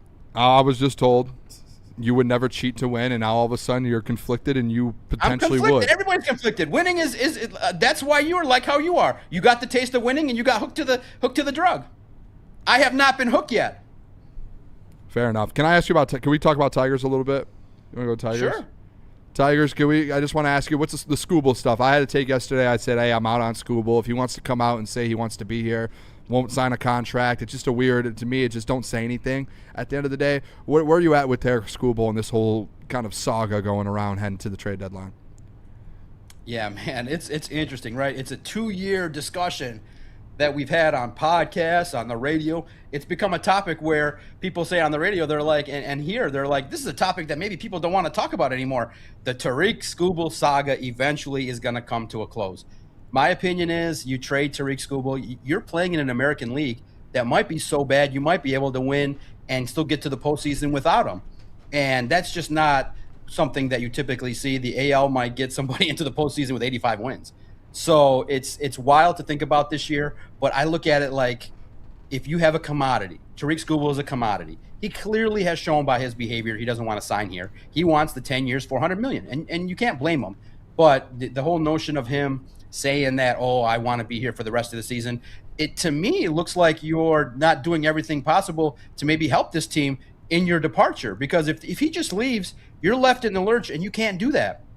If you're Scott Harris, you're obligated. Now, I get it. The Tigers fans have seen Justin Verlander leave. They've seen, Nick Castellanos leave. They've seen players leave and gotten crap in return. Prospects are a big, huge gamble. So I get it. But I just think it's egregious if you let Tariq Skubal walk out the door and you get nothing. I don't think they're good enough to win a World Series. I don't think they're good enough to be a threat in the postseason. They're too up and down. Yeah, the starting pitching's great. Maybe Jack Flaherty, Troy Melton can do some things. but I think that they can get to the playoffs and at least be respectable. But I think you have to look a little bit long term. And I've already forsaken this season. When you have that abysmal record in May, I look at it like, all right, it's sell mode. So to me, you look at two players, Casey Mize and Tariq Skubal, see what you can get for those guys. And if you're worth a darn Scott Harris and you have any modicum of a respectable pro player personnel department, you can find a couple prospects, hopefully, that can turn around the idea that prospects are a big risk and maybe get someone that can be an everyday player in the next couple years. So I'm of the opinion you trade Tariq Skubal. You still have a chance to at least get to the playoffs, but this year was never going to be a World Series year. You're not as good as the Phillies. You're not as good as the Dodgers, and you just don't have enough offensive firepower consistently enough to win at the highest level. Yeah, you can win and be a 500 team or better. Yeah, you're not a terrible team, but you're not a team that's championship level. And I think to become one, you have to turn a player like Tariq Skubal maybe into 2 or 3 good players that can be consistent. So I hope they don't make the mistake, but being a Detroit sports supporter, it just seems like when the right move is staring these general managers right in the face, they don't make it. Yeah, Doc, you just talked about the inconsistencies of the Tigers. We know these past couple years it's been up and down. Do you think coming out of the All-Star break we see the Tigers of May, or do you think we see the Tigers of June and July? No, I like what the Tigers have been doing. I think that to see the spark that was made by letting go of Jahmai Jones, adding Valencia, Troy Melton, doing things. First and foremost, you realize this baseball club is going to go how their pitching goes. And when you get a little bit better performance from Valdez and from Troy Melton and Jack Flaherty, it looks good. And Casey Mize, with his ERA being acceptable and respectable, I'm very happy with how things have shaken out for the Detroit Tigers. I'm glad that they were able to show a little bit of grit and be able to come back. And I look at the Tigers and I say, why can't they? They only got to go, 38-28 to kind of be in that 85-win mix. So I'm very excited for the opportunity. Let's just look here real fast regarding who they play afterwards. You see a series against the Angels. That should be a nice series win. The Angels are a crumb bum team, so that's a nice start after the break. So you realize the Detroit Tigers have a lot of pieces in place, and you just need the guys to keep stepping up. The Torkelsons and the Greens of the world, you want to continue to see their progression. And I'm curious to see if the Tigers indeed do make a move, maybe not involving a pitcher. Do they move on from a Torkelson? Do they move on from one of the bats to see about in the future? So let's see how they play. But I do think that what's interesting is that they haven't given up, and I do think that they want to kind of show the organization that they want to keep Skubal, but that's the player's job, is to compete and battle. The front office's job is to continuously make the team better. So I'm excited. I think that they're going to play well, at least coming out of the break. Doc, I got a question from the chat here, super chat from Eduardo. Thank you, Eduardo, for the $2. He says, for Doc, on paper, is the Lions defense a Super Bowl level defense? No, not Super Bowl level. What we're looking for is acceptability. You're looking for, and here's the best answer I can give. And I had a whole joke about it yesterday. I'm just saying that the best Lions defense is a great offense. And you just keep that offense rolling, stay on the field, run the ball. And you look at it and you say, man, just look at the question mark. You have one great defensive end in Aiden Hutchinson, but teams are going to double him. They're going to try their best to take him away. Who's going to step up? Is it going to be Aleem McNeil? There's question marks. Aleem McNeil, DJ Wonnum, Peyton Turner, Derek Moore. There's question marks. You have a linebacking core like I spoke on earlier, but you don't have a secondary. You don't have a all-world secondary that you say can stop a lot of these offenses. I mean, Rock Ya-Sin is a role player. He's not a starter. Ennis Rakestraw, maybe you get that spark of a second-round draft pick that can save a draft class. Maybe Keith Abney, but he's a rookie, so you don't put all the pressure on the world to save a defense on a rookie. You're going to have a good, not great defense. And so bottom line is you can't just be 20th. So you just got to take what you got and bend, don't break, make a couple plays. But to me, the pathway to victory for this Detroit Lions team is a dominant offense, runs the ball, controls things, and you just have a bend, don't break defense that just does its job enough late to be able to win games. And that's all you're looking for. I mean, you don't have all-world talent outside of Jack Campbell and Aiden Hutchinson that can make impactful, game-changing plays. You just need more. And so it can be workable, but not to the level of where you say Super Bowl caliber. No, not at this time. We appreciate you, Doc. You guys can check out more Doc Detroit Lions on SI on YouTube, Detroit Lions on SI. Check out the articles that he puts out all the time and follow him on X as well at Detroit Podcast. Doc, enjoy your vacation. Yes, we'll talk to you next week. Thank you guys so much. It's much needed. Hopefully I get a chance to get out of town, but I will be back next week, hopefully part of a frenzy to talk about free agency. You can still find me at Detroit Podcast. I'm always talking sports. I'm always trying to keep things on the up and up. But according to Booner, I should dig into the depths of cheating to become the best reporter out there. Maybe, you know what I'll do on vacation? Maybe to be like the Walmart Wolverines, maybe I'm going to go to a resort with a female executive and try to get as much information as possible and violate every journalistic principle out there. And that way Booner will respect me and call me the best NFL reporter out there. Got to do what you got to do to win, man. I'm going to become the Diana Rossini of the NFL, and Booner will respect me when I do that. Hey, Doc, just stay away from the butter knives. You'll be okay. We'll be all good. There you go. John Macaroon. Give him a follow. Shout we got out to get to to Doc. break. We got to double up here. We got Mortgage Pros and Buddy's Pizza. Yeah, let me tell you guys, if you guys are looking for a career upgrade, check out Mortgage Pros, the #1 mortgage broker to work for in the entire state of Michigan. We did see their incredible company culture firsthand at their annual block party. They have over 4.9 stars on Google and over 4,000 reviews. Their reputation speaks for itself. Make sure if you're looking for a new job, give Mortgage Pros and Troy a call at 248-416-1361. It's Mortgage Pros. Let the pros handle it. And let me tell you about Buddy's Pizza, the best deep dish pizza around. And if you're looking to get some catering, go to Buddy's Pizza. Save 20% on your next catering order of $200 or more when you order with promo code Woodward20. Visit buddyspizza.com/catering to view their complete menu and place your order today. The game is won in the trenches, and our big fellas don't mess around. The Woodward Heavyweights on Woodward Sports.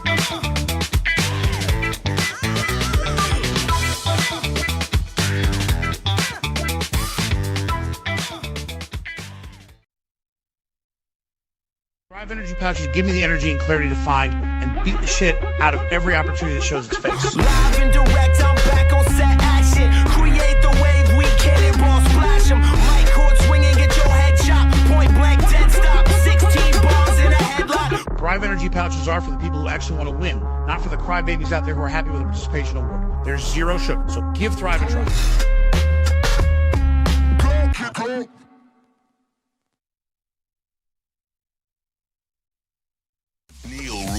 And Sean Belizian wake you up every Monday through Friday on Detroit's #1 sports network, Woodward Sports. That's right, Big D Energy has moved to mornings. Get your morning dose of Neil's tone and Sean's insanity. Weekdays 8 a.m. to 10 a.m. Two Detroit sports legends coming together for the best Detroit sports morning show there is. Big D Energy, waking you up weekdays on Detroit's #1 sports network. All right, we are excited to welcome Icon Auto Repair and Collision to the Woodward Sports family. If you've been in an accident or your vehicle needs repairs, make sure you trust the team at Icon Auto Repair and Collision. With 3 convenient Metro Detroit locations, they have Madison Heights, Shelby Township, and Pontiac. They've got you fully covered. They offer free car loaners and even offer to pay your deductible. Visit iconauto.com. It's the Icon that you can count on. And then you can drive your way over and check out Supreme Lending. By the way, use that cell phone, call the numbers on the screen. You got to go to people you trust for a massive decision like buying a home or refinancing, because Chad and Chris can take care of you. They will take care of you. And if you mention Woodward Sports when you apply for an eligible loan, you'll receive up to $500 off your appraisal. To score the deal, like I said, call the numbers on your screen. Talk to Chad and Chris at Supreme Lending today. We're back. Crunch time here on Woodward Sports. More to get into. We got Lions. We were joined by John Macaroon to talk about some A lot of things, actually. Lions, Everything. Michigan, and Tigers. Now let's go back to Lions because we have to address this Mike Clay stuff. So Mike Clay, he came out with his updated 2026 NFL offensive line projected starters, ratings, and the Lions as a whole are ranked 19th on this list. 19th. Ooh. Among all offensive lines in the NFL. It was 19th? Yes. I thought it was 17th. I put 17th on the lower third. You did. I thought it was 19th. The lower third has a little grammatic error as well. No. Good job, Boom. We're good. I got you. Clay. I got you. We're good. Where does the Lions rank? Is that how you say that? Maybe I'm bad at grammar. Where do the Detroit Lions? Yeah, I guess so. I mean, I don't think anyone would have noticed if you didn't say that. That's sorry. Well, But it's you out know there what? now. No, I don't know if it's actually. It doesn't sound that bad. Where does the Lions? Hey, yeah. Jeff gonna be standing outside the office like Justin outside the store. Well, I will say this: like 19th is awful. That's insane. It's based off like ratings and all this different ridiculous metrics and all. Like Doc said, and I hate to be the guy to do this, but I'll just do it. Like, there comes a time where you just have to watch film. You just have to trust your eyeballs. And to me, like, the disrespect on Panay among these rankings with Mike Clay is one of the most clueless takes I think I've ever seen. Ooh-wee. And then at the same time, when you have executives, coaches, scouts on ESPN come out with a ranking for offensive tackles, and Panay Sewell is number 1 on the list. Because those guys watch the tape, okay? I don't know Mike Clay. I don't know him well enough to know what he does or what his specialty is. All I know is that this list is bull jive. It's absolute bull jive. And I've been very clear on my expectations for the offensive line. Guys, like I've made this very, very clear. You got to be patient, okay? This offensive line is not instant oatmeal. It's not going to be done right away. It's going to take time. It's a slow-cooking process. I call it, it's like a Chambelesian slow-cooking process. So, yeah, do I expect them to struggle and be an offensive line that early on in the season you're going to look at and be like, man, they need more time? I do think that. I don't think it's going to be a week 1, week 2, week 3 thing where you're like, oh, well, they're back. They're top 5. No, I don't. Especially when your left tackle is transitioning from right tackle. Even though he played left tackle, it's still going to take Panay, I think, a little bit of time to adjust. Your right tackle's a rookie. You have Tate Ratledge going into his second year, and you expect big things. Christian Mahogany, there's some question marks there, and Cade Mays only has been playing center for a couple years. Everybody on the offensive line has talent, but to see those guys all play and to continue to build the camaraderie that they've had for years with the prior offensive line, which is why they were ranked so high. This is a new offensive line, and it's going to take time. But 19th is where I'm out. A 19th is ridiculous. Like, there comes a point where it's like, all right, bro, 19th is insanity. Am I going to say they're top 5? No. Am I going to say they're top 10 right now? Probably not. I think they're just outside of there on paper. But to say they're 19th, damn near back half of the NFL with the guys they have, I think Panay Sewell alone puts you at least in the front half of the NFL. Yeah. At least. I think after last year, like 19th is crazy, but after last year, you're like, hey, this was a bad offensive line. It was. Like, they were really bad. But you do have to consider the moves that they've made to kind of get this thing back on track. And, like, the thing in this list for Mike Clay that's, like, the most disrespectful to me is he has 16 other offensive linemen ranked above Panay Sewell. 16. Like, bro. He has 9 other offensive tackles ranked above Panay Sewell. That's insane. There is not 9 players in this league you could argue that is better than Panay Sewell. He might be a top 10. Well, no, he is a top 10 overall player in the entire league right now. Yeah. And you have 9 tackles, just tackles, ranked above him, and 16 offensive linemen ranked above him. Like, that's disrespectful. Mike Clay doesn't watch film. He doesn't go out there. He doesn't. Like, I'm sure, I don't even know who Mike Clay is, to be honest. All I know is he's an ESPN guy. I'm sure, just based off of this, he's just an analytics guy. He's an analytics guy. He is. Like, let me just look at the analytics of it. The percentages. How many, the percent, or the rush percentage. All these different, that's all he does. I don't even know if Mike Clay, guys, he might have played. I don't even know if he played in the NFL. Yeah. Has he watched the snap of Panay Sewell ever in his life? Probably not. Because when the NFL Top 100 comes out, guess where Panay's going to be? He's going to be a top 10 to 15 overall player. Yeah. Not just an offensive, an overall top 10 to 15 player. Well, like his response on Twitter, like I was reading his post, and someone brought up Sewell, and his response, like the response that he got from some random, probably a Lions fan or just a fan of Sewell, said, if Sewell has a rating of below 8 on any blocking metric, your metric is wrong. His response is 36th percentile pass block win rate last year will knock you down a bit. Yeah, shut your nerd ass. How about this stat? How about this stat, Mike Clay? Almost 3,200 pass blocking snaps, 11 sacks. You know what that percentage is? 0.03. Wow. Or 0.3, excuse me. 0.3. How about that? Like, you were talking about pass blocking. Nerd. 3,200 pass blocking snaps, 11 sacks, 0.3 is the percent. If you want to go, like, if you want to use that metric, comparing the snaps to sacks. Like, come on, bro. And then he comes out, and of course, the guys who know ball, they put him at number 1 because, yeah, no duh, okay? No duh. He's going to be an all-pro at both left and right tackle. So, like, if you want to have a discussion with me of, like, Tristan Wirfs or Trent Williams, which I think Trent's a little older at this point. I don't think he's no longer really in that conversation. All due respect, he's kind of just outside. He's getting a little older. It's really Wirfs to me and Sewell. But, like, Wirfs came back from injury last year. Didn't look that great. Like, Sewell right now has the crown. And I don't foresee him taking the crown off anytime soon. I just don't. Like, if you're the only tackle we're seeing do this is Wirfs. He was all pro at left and right. Panay's going to be the only one to do that. And on top of that, like, he's the best run blocking he's our best run blocking tackle in the NFL, and he's one of the best pass blocking tackles in the NFL. And he's one of the most athletic players at his size. Like, this is essentially like Mike Clay being like taking Josh Allen or Mahomes or like Lamar and being like, hey, this is actually the 9th best quarterback because the analytics tell me that.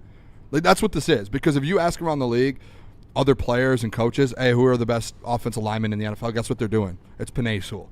And then, like, Trent Williams or whatever it is. Like, that's the conversation. They don't look at analytics. No, they look who is the best of the best. It's Penei Sewell. No one cares about the analytics when it comes to that.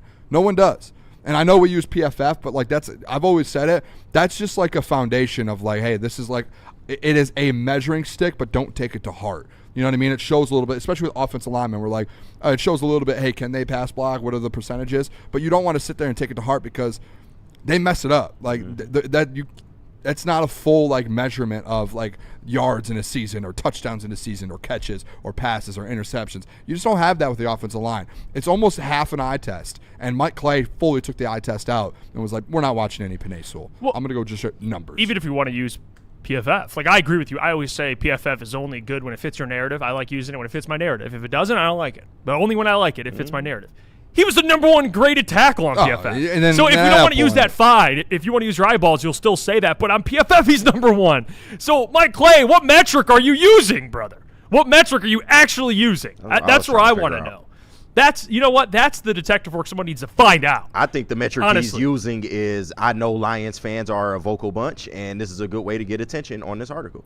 Yeah, rage bait. We've seen this for years. This is the obvious one. This is like, all right, he's already a gold jacket loading. Like, we know this. No doubt. We've also seen for years that people do realize that the Lions fan base you get the most clicks out of, especially when you do something like that. Like, absolutely. That I always had that issue with what's his name at CBS, Pete Prisco. Yeah, he always would rate the Packers above the Lions when it was clear they weren't better. Yeah. But he knew what he was doing. He knew he was about to get 1 billion clicks from Lions fans because it was one of the most passionate fan bases in the entire NFL. Adam Rank does it too. Yes, he does. Yeah, I can't stand him. Adam Rank. We got to get him on the show because his, like, dude, he has had the Bears at 12-5 for the last decade. Yeah. And then last year he got it right. Finally, and he took victory laps about it. Bro, you're 1 for 10. I mean, like, dude. And I bet you any money he has the Bears first this year as well. So, like, some guys, it's like a bit. I get that. But, like, I don't know who Mike Clay is. This has to be a bit because, like, everyone with eyeballs knows this dude's the best tackle in the NFL. Like, they just when it's this obvious, there's no other explanation I can come to. No, it's clear as day. Now we can talk about the offensive line real quick. Like, I don't know where you guys are at with it. I've kind of voiced my opinion on it. Like, I think it's going to be a kind of a slow burn thing with this O-line. I think by the midway of the season, I think you'll have a better feeling or at least more of an understanding of what this offensive line is going to look like. But to me, you got to give them like we look at the schedule, right? You get the Bills week 2, which it's kind of stinks when you look at everyone. You're kind of feeling out a lot of things. You get the Bills at home in their new stadium. It should be a great game, but those other games in there that you'll probably be favorites in those games, I feel good about them because I do think that stretch of games for this Lions team is a good litmus test for the O-line, for the defense, for Drew Petzing, Calvin Shepard. It's a good stretch of football for them to kind of figure things out. So I think this offensive line is going to take a little bit of time to kind of gel. I don't think they're the 19th based on whatever metrics Mike Clay's using, but where are you guys? I mean, it's 19. I don't say it's 19. I still think with the improvements. I think Tate Ratledge. I've said this about Tate forever going into this year I think he's going to end up being a Pro Bowler at guard. I think he's going to be one of the better guards in the league with the jump that he's going to take.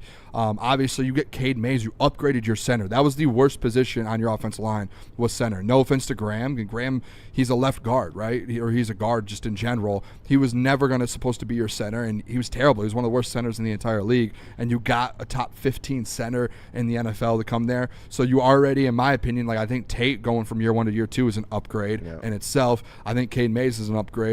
I think having Blake Miller is an upgrade from Taylor Decker. I think he's an upgrade from Taylor with Decker. All the injuries, Taylor was hurt. Yeah. He was old. He was slow. He gave up a lot of sacks. I think his floor is going to be kind of what Taylor was last year. And then you move Pineda left, and the only question mark left on this offensive line is left guard.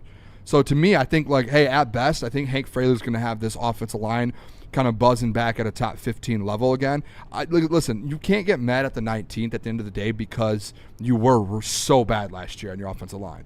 And I think he took those offensive line as analytics, and this is what they did last year. You do have to realize though, his little, what is it called, a 5th grade science project that he did with the offensive lines, I guess we'll call it. Yeah.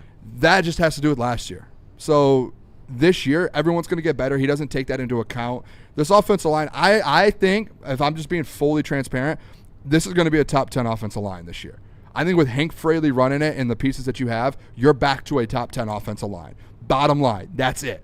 Brad addressed the offensive line. Hank Fraley's going to make sure it's running on all cylinders. I think you're good to go. Yeah. So I don't have any worries. I don't think it's 19th. Maybe if you want to do it from last year, like I said, but it's a top 10 offensive line. It is.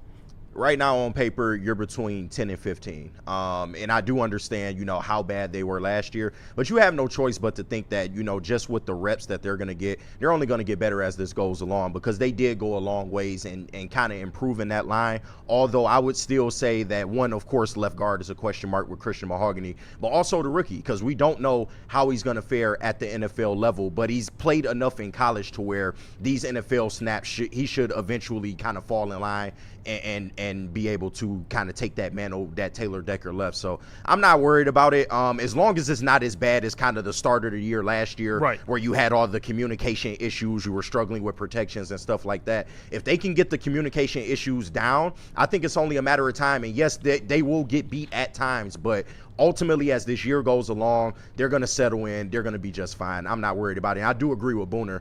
Maybe by year's end, you're looking at a top 10 offensive line again. Because the type of style they're going to play to is going to be a lot of time of possession football again, a lot of running the football again. So I just look forward to them kind of getting back to what we are accustomed to here. I don't want to say the success of the offensive line is fully dependent on Blake Miller because it's not. There is a lot of talent on the offensive line, but I think how quick he adjusts to the NFL is gonna I guess kind of determine how good this offensive line really is. I guess it kind of is dependent. What you're getting out of Cade Mays. He's a really good football player. He's done it for a couple years in the NFL. Tate Ratledge, I agree with Booner. I think he's going to be a Pro Bowl guard. The left guard position, you're playing next to Penei Sewell, and that goes back to the Penei Sewell, the conversation we just had. He's so good that the left guard position, I'm not saying it's irrelevant, but he's going to help out that left guard a lot. So Blake Miller, he has to adjust quick for this offensive line to be a top 10, top 7 offensive line like I think we all want it to be. But I think he's capable of doing. He's played a lot of football. He just needs to adjust to the NFL. Yeah, I think, and I'm curious where the chat is. I know people have been kind of up and down with this O-line, and even like Danny G, I'm just happy we got youth on the O-line. Like, that's why it ties into my take. And And I agree with. I'll just say top half of the NFL, like 10 to 15. I think top 15 is like you're happy with that. You're happy with that because last year you were bottom 15, and I think you could argue you were in the 20s last year. And yeah, Panay usually puts you up there, Jeff. But at the end of the day, the rest of it was so bad. The other 4 guys were so bad. Like I'm still worried about Mahogany. Like I'm still worried about Tate. We all assume he'll take a step, but sophomore slumps are a thing. And I'll say this, like Cade Mays, you still got to see it. Like, you paid him to be your center. He's been playing center for, what, 2 years? I think he's going into his 3rd year. So third year? He wasn't a center his whole career. He's got expectations to do it. So, yeah, there's some things you got to kind of let figure out there. Let's go to break. We come back. I do want to get in this Jack Campbell stuff because, Jack Campbell, this ESPN list that came out ranked Jack Campbell disrespectfully. It was insane, dude. Yeah, disrespectfully. We got to talk about that. But what do we got? Should we double up here? I think we're a couple behind. Yeah, let's be honest with you. Let's do Mad Packs and Thrive. Yep, shout out to the good people over at Mad Packs. Just had some last night, actually, man. Shout out to the Boom Shakalaka Live Resin Infused Tarantulas. But right now, they got some good products in. They're promoting their new gummies right now. The Boom Shakalaka 200 milligram hash rosin gummies and the High-Low 200 milligram live resin gummies. And they still got that Mad Packs extracts, blizzard packs, everything that you need to stay cool and stay out of this hot-ass weather, man. So learn more at getmadpacks.com. Mad flavor, mad high, mad packs. And let me tell you guys about Thrive. If you guys want some energy, it's time to upgrade your game with the Thrive Energy Pouches. It's a tobacco-free, nicotine-free mental powerhouse. Packs over 300 milligrams of clean and smart caffeine, including alpha-GPC and L-theanine. You get no jitters, no sugar crash, none of that stuff. And you can find it at dipstop.com. You see the promo code on the screen there. You can use our promo code WSN for 15% off your entire order. And you can find them exclusively at all Market Fresh or Market Square locations. It's Thrive. They just effing work. Detroit has the best sports fans in the world. That's why they deserve the best sports coverage in the world. We are the Woodward Sports Network. Planet Fitness now has even more best-in-class strength equipment. Join today for $1 down and save. We're stepping it up. We're not slowing down. Finding new faith, new focus. Love that new equipment smell. So, you in? Join the club today. Save when you join for just $1 down, $15 a month. Planet Fitness. We're all strong on this planet.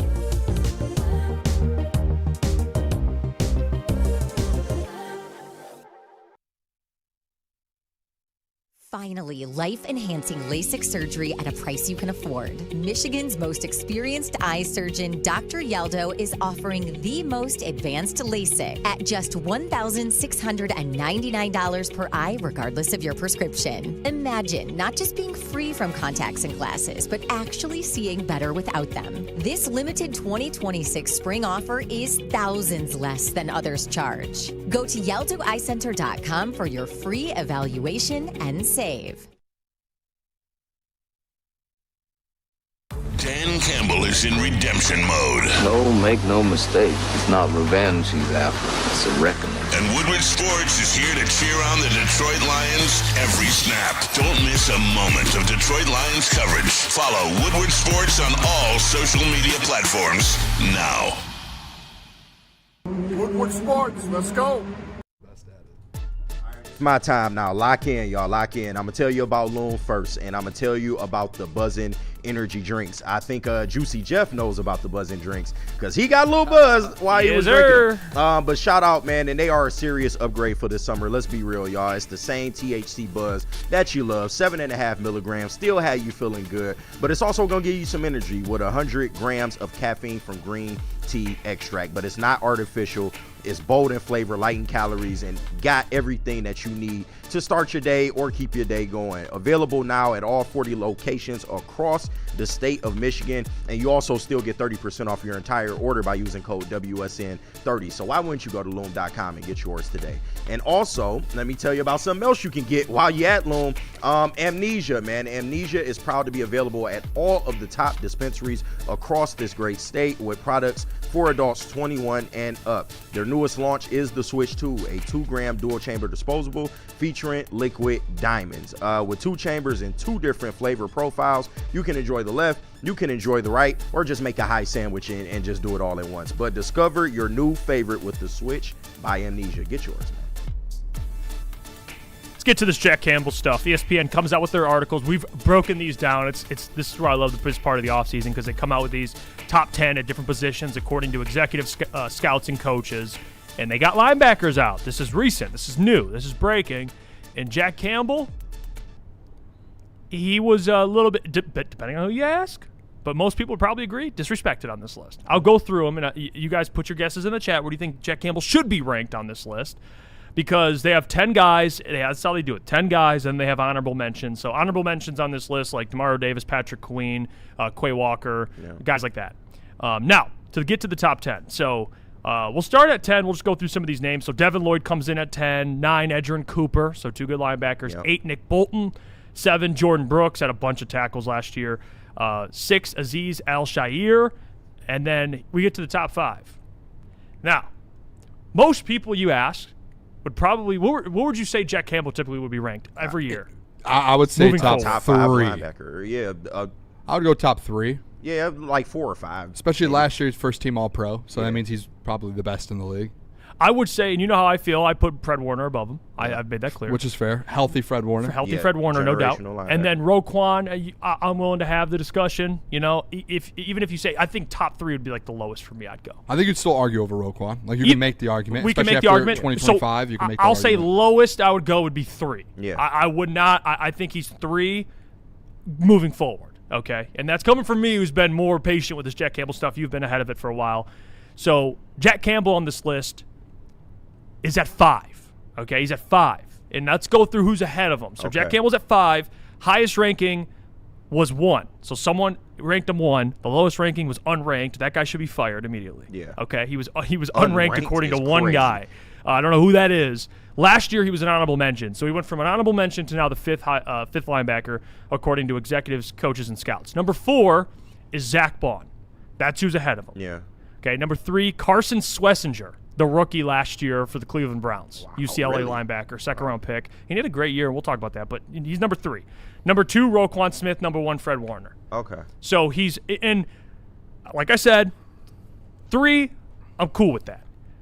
Carson Schlesinger. Rookie. Yeah, rookie. A rookie is. And I'll say this about Carson Schlesinger. He's gonna be really good. Okay, there's no doubt he's really good. I think he won Defensive Rookie of the Year last year, I believe, as well.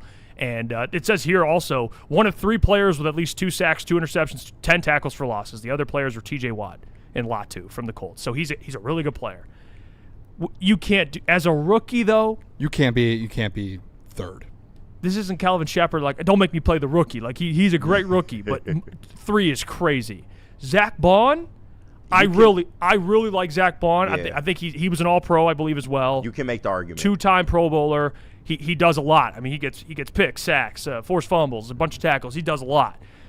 But one thing I noticed about this list, to be honest, and this is where I'll go, and I'll let you cook on the Jack like disrespectful ranking thing. I'll just say this. Excluding Roquan, because Roquan's just a freak, it seems like executive scouts, coaches, they value takeaways. Like they value interceptions because Carson Schlesinger, 2 interceptions, Fred Warner, interceptions, Zach Bond, interceptions. Jack, as great as he is, has not had an interception in his career yet. It's not his game, really. It's not, and he's the best run defending linebacker, all that stuff. Yeah. But it seems like that's the theme here with these linebackers. Yeah, I mean, this is the situation, though, with Jack Campbell. At the end of the day, I've had this conversation for 2 years. I think even last year he should have been a top 5 linebacker, and I said going into the next year, hey, he's going to be an All-Pro. Like it was solidified, it was going to happen. I hate, like, again, we had this conversation, like, especially Jeff, like, I always brought up tackles with Jack, and I'm like, look at where he is ranked to tackles the last 2 years. Like, he's top 5 every single year. Yep. But, like, even this year, he takes a step forward. If you want to, like, compare Jack Campbell, let's do this. Let's compare Jack Campbell to Carson and Zach Bond.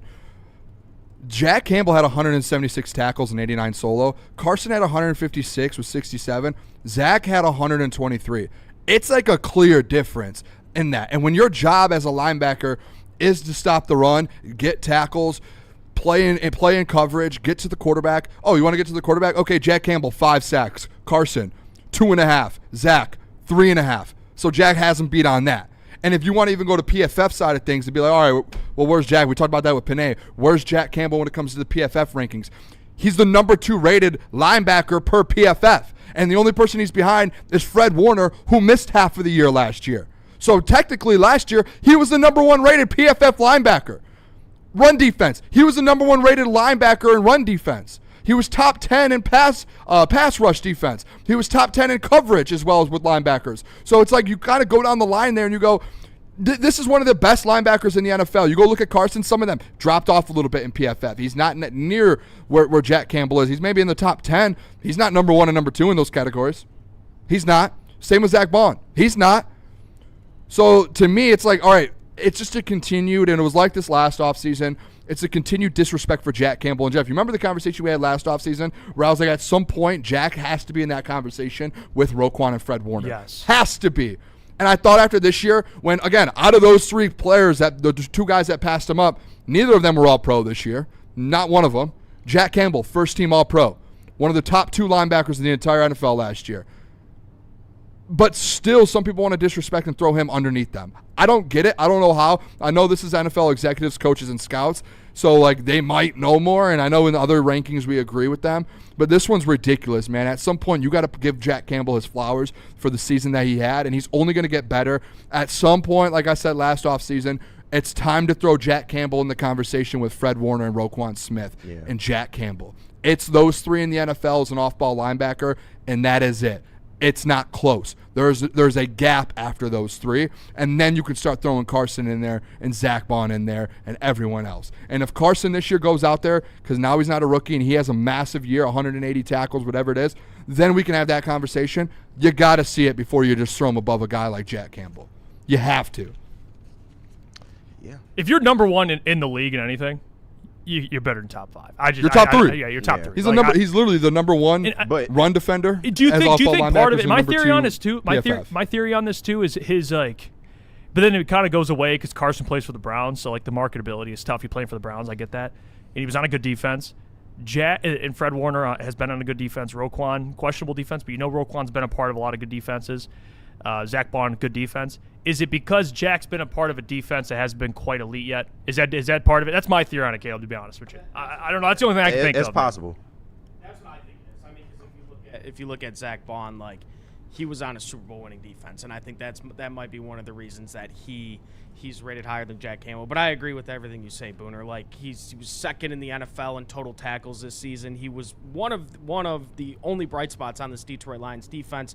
He is 100% at the minimum a top 3 off-ball linebacker in the NFL. Like I said, like he was one of the only bright spots on this Detroit Lions defense, and might be the reason why he's rated as the 5th best off-ball, because the defense wasn't very good, but yeah, he's top 3 at least in my eyes. He's the 2nd best player on this Lions defense, and Hutch is the 1st. We all know that, but no, I don't think it's total disrespect. The only thing I think is egregious is the rookie being up there. You know, you got to give Jack Campbell his flowers. And I do agree with Booner to a point, because I was one of the early defenders of Jack Campbell. A lot of people in this town gave him grief after his rookie season. I'm like, the skills are there, y'all. Like, you just got to look. The fact that he does, so well in the run game, and he is one of the best tacklers, if not the best tackler at the linebacker position in the NFL. It is time for him to start getting those flowers and start to realize he is a top 3 linebacker in this league. But I think this list is pretty solid, because he still has some strides to go in terms of coverage. And I know Booner pointed out, according to PFF, top 10 in coverage. But compared to some of those other linebackers, I know Zach Bond, he's better in coverage. Fred Warner historically has been better in coverage. So I think that's the only part of his game that's really missing. And like you said, they value being able to go out there and kind of make things happen in terms of creating turnovers, getting interceptions, and forcing fumbles. I think he can go a long way in terms of, forcing fumbles and maybe getting some picks. But outside of that, I mean, he does everything else that you want. Like, I really don't understand why, to this point, people are just now getting on the Jack Campbell bandwagon, because he's been this good. He has. Yeah, I want to say this, too, just to clarify, too, coverage-wise, he's 12th is the exact number. Yeah. Carson Swetzinger is like 29th. Damn. In coverage. And per PFF. And Jack Campbell being 12th in pass coverage, with the way he is in the run game, that's a complete linebacker. That's a top 3 off-ball linebacker in football. Yeah, and you got to think, like, in as much as I can bring up, like, well, is it because he hasn't been part of an elite defense? It's like, also you got to look at who they're playing with. Like, I mean, Myles Garrett is Yeah. I mean, he's one of the greatest defensive players we've ever seen with my eyeballs. So, and Aiden Hutchinson's a great player as well, but like also Denzel Ward's over there. Like they have pieces on that Browns defense, and same with Zach Bond. Like Zach Bond's playing with guys in that secondary that are really good. So, and those guys up front, Jalen Carter, Jordan Davis. So you have to look at who they're actually playing with. Like Jack Campbell and Aiden Hutchinson are great players, and Kirby and Brian are great players. But like last year, as good as he was, he didn't have Kirby. No. He didn't have Brian, for half the season. So it's like, and that secondary was dude. And let's call a spade a spade. The run defense, as bad as it was, the only reason there was a little bit of positivity in the run defense was because Jack Campbell always got the tackle. Like, he always was like, all right, I'm going to finish this. Yeah. Because our defensive line just kept missing tackles, and guess who came and finished the job? It was always Jack Campbell. Always. If you didn't have Jack Campbell last year, guys, it would have been over. You would have been the 32nd run defense in the NFL.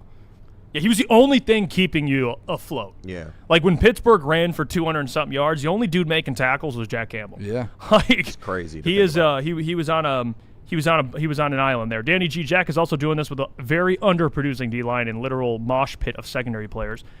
Yes. By the way, too, Tim in the chat, he's a decent at everything, great at nothing, oversized, to be honest. Guys, what are we talking about?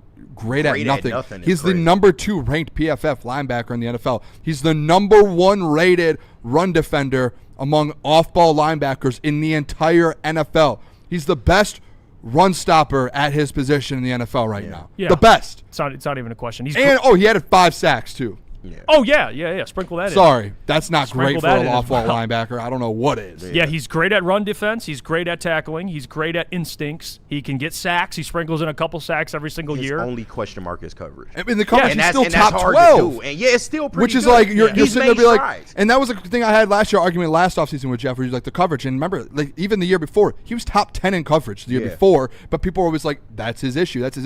Honestly, if you want to like really break it down, the only issue is he doesn't get turnovers, but he gets forced fumbles. He just doesn't get interceptions. Right. So in coverage, he doesn't take the ball away. That's it. Where other guys, they'll get 1 or 2 in a year. I mean, yeah, that's 1 or 2 possessions, but if he's still good in coverage, he's just not getting takeaways. You'll take that if he's the best run defender in the NFL. He's not a liability. He's not a liability. It's not like teams are like Jack Campbell's in coverage. Let's go after him. Especially for a primarily man defense. Like, yeah. Like he's doing what he can. That's actually a good point too. Yeah, they're asking the guy to go man to man a lot of the time. So, yeah, it's ridiculous. Let's take a break here. We come back. 3 forced fumbles, by the way. We got more to get to. Yeah, multiple. Which was I think that's like top 7 in the NFL last year. And by the way, could be wrong. Timing with that, of those as well, like the Lamar one last year, big ones. Like they were big forced fumbles as well. What do we got here? So we got to do Art and Jake's. Is that what we got here? I think so. We'll just rock with it. Let's do Art and Jake's. Let's rock with Art and Jake's. Let's do Art and Jake's. Let me tell you guys about it. Some Tigers baseball at Art and Jake's. Woodward Sports. We are heading back to Art and Jake's in Shelby Township for a Detroit Tigers watch party. Come hang out with the crew as we will be live Wednesday, July 22nd at 8 p.m. The Detroit Tigers, they are taking on the Chicago Cubs. You won't want to miss a single pitch. You have over 80 wall-to-wall TVs, 22 draft beers on tap to keep you refreshed, and a menu packed with absolute fan favorites. Come grab a drink with us, Founders, and watch the Tigers take down the Cubs. Art and Jake's, a sports bar setting with a fine dining flavor. The most talked about Detroit media by other Detroit media, and we love it. It's the Woodward Sports Network. Thrive Energy Pouches give me the energy and clarity to find and beat the shit out of every opportunity that shows its face. Live and direct, I'm back on set action. Create the wave, we cannonball splash 'em. Mic cord swinging, get your head chopped. Point blank, dead stop. 16 bars in a headlock. Thrive Energy Pouches are for the people who actually want to win, not for the crybabies out there who are happy with a participation award. There's 0 sugar, so give Thrive a try. Go.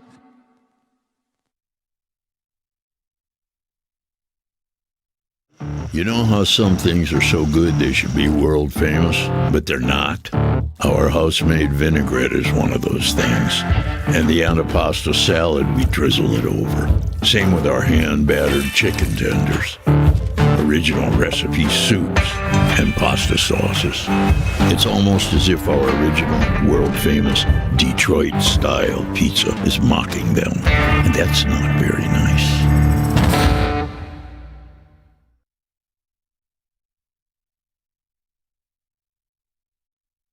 You're building a whole combat sports enterprise in the heart of it in Detroit, and that's what I think is the coolest. I think with opportunity, right? Like you said, maybe you like to punch people in the face for real, and you know, you want to be a boxer, and you have an option there. Maybe you don't like getting punched in the face, and you want to make, you know, you like the theatricals and the storylines, and so you have an avenue here. Maybe you start at one and then want to change to the other. I don't care. I just want you in the building and know that you have some place to go to explore that. Just having the ability to, what do you want to do and how do you want to do it to the best of your ability? And, you know, it all starts with the kids.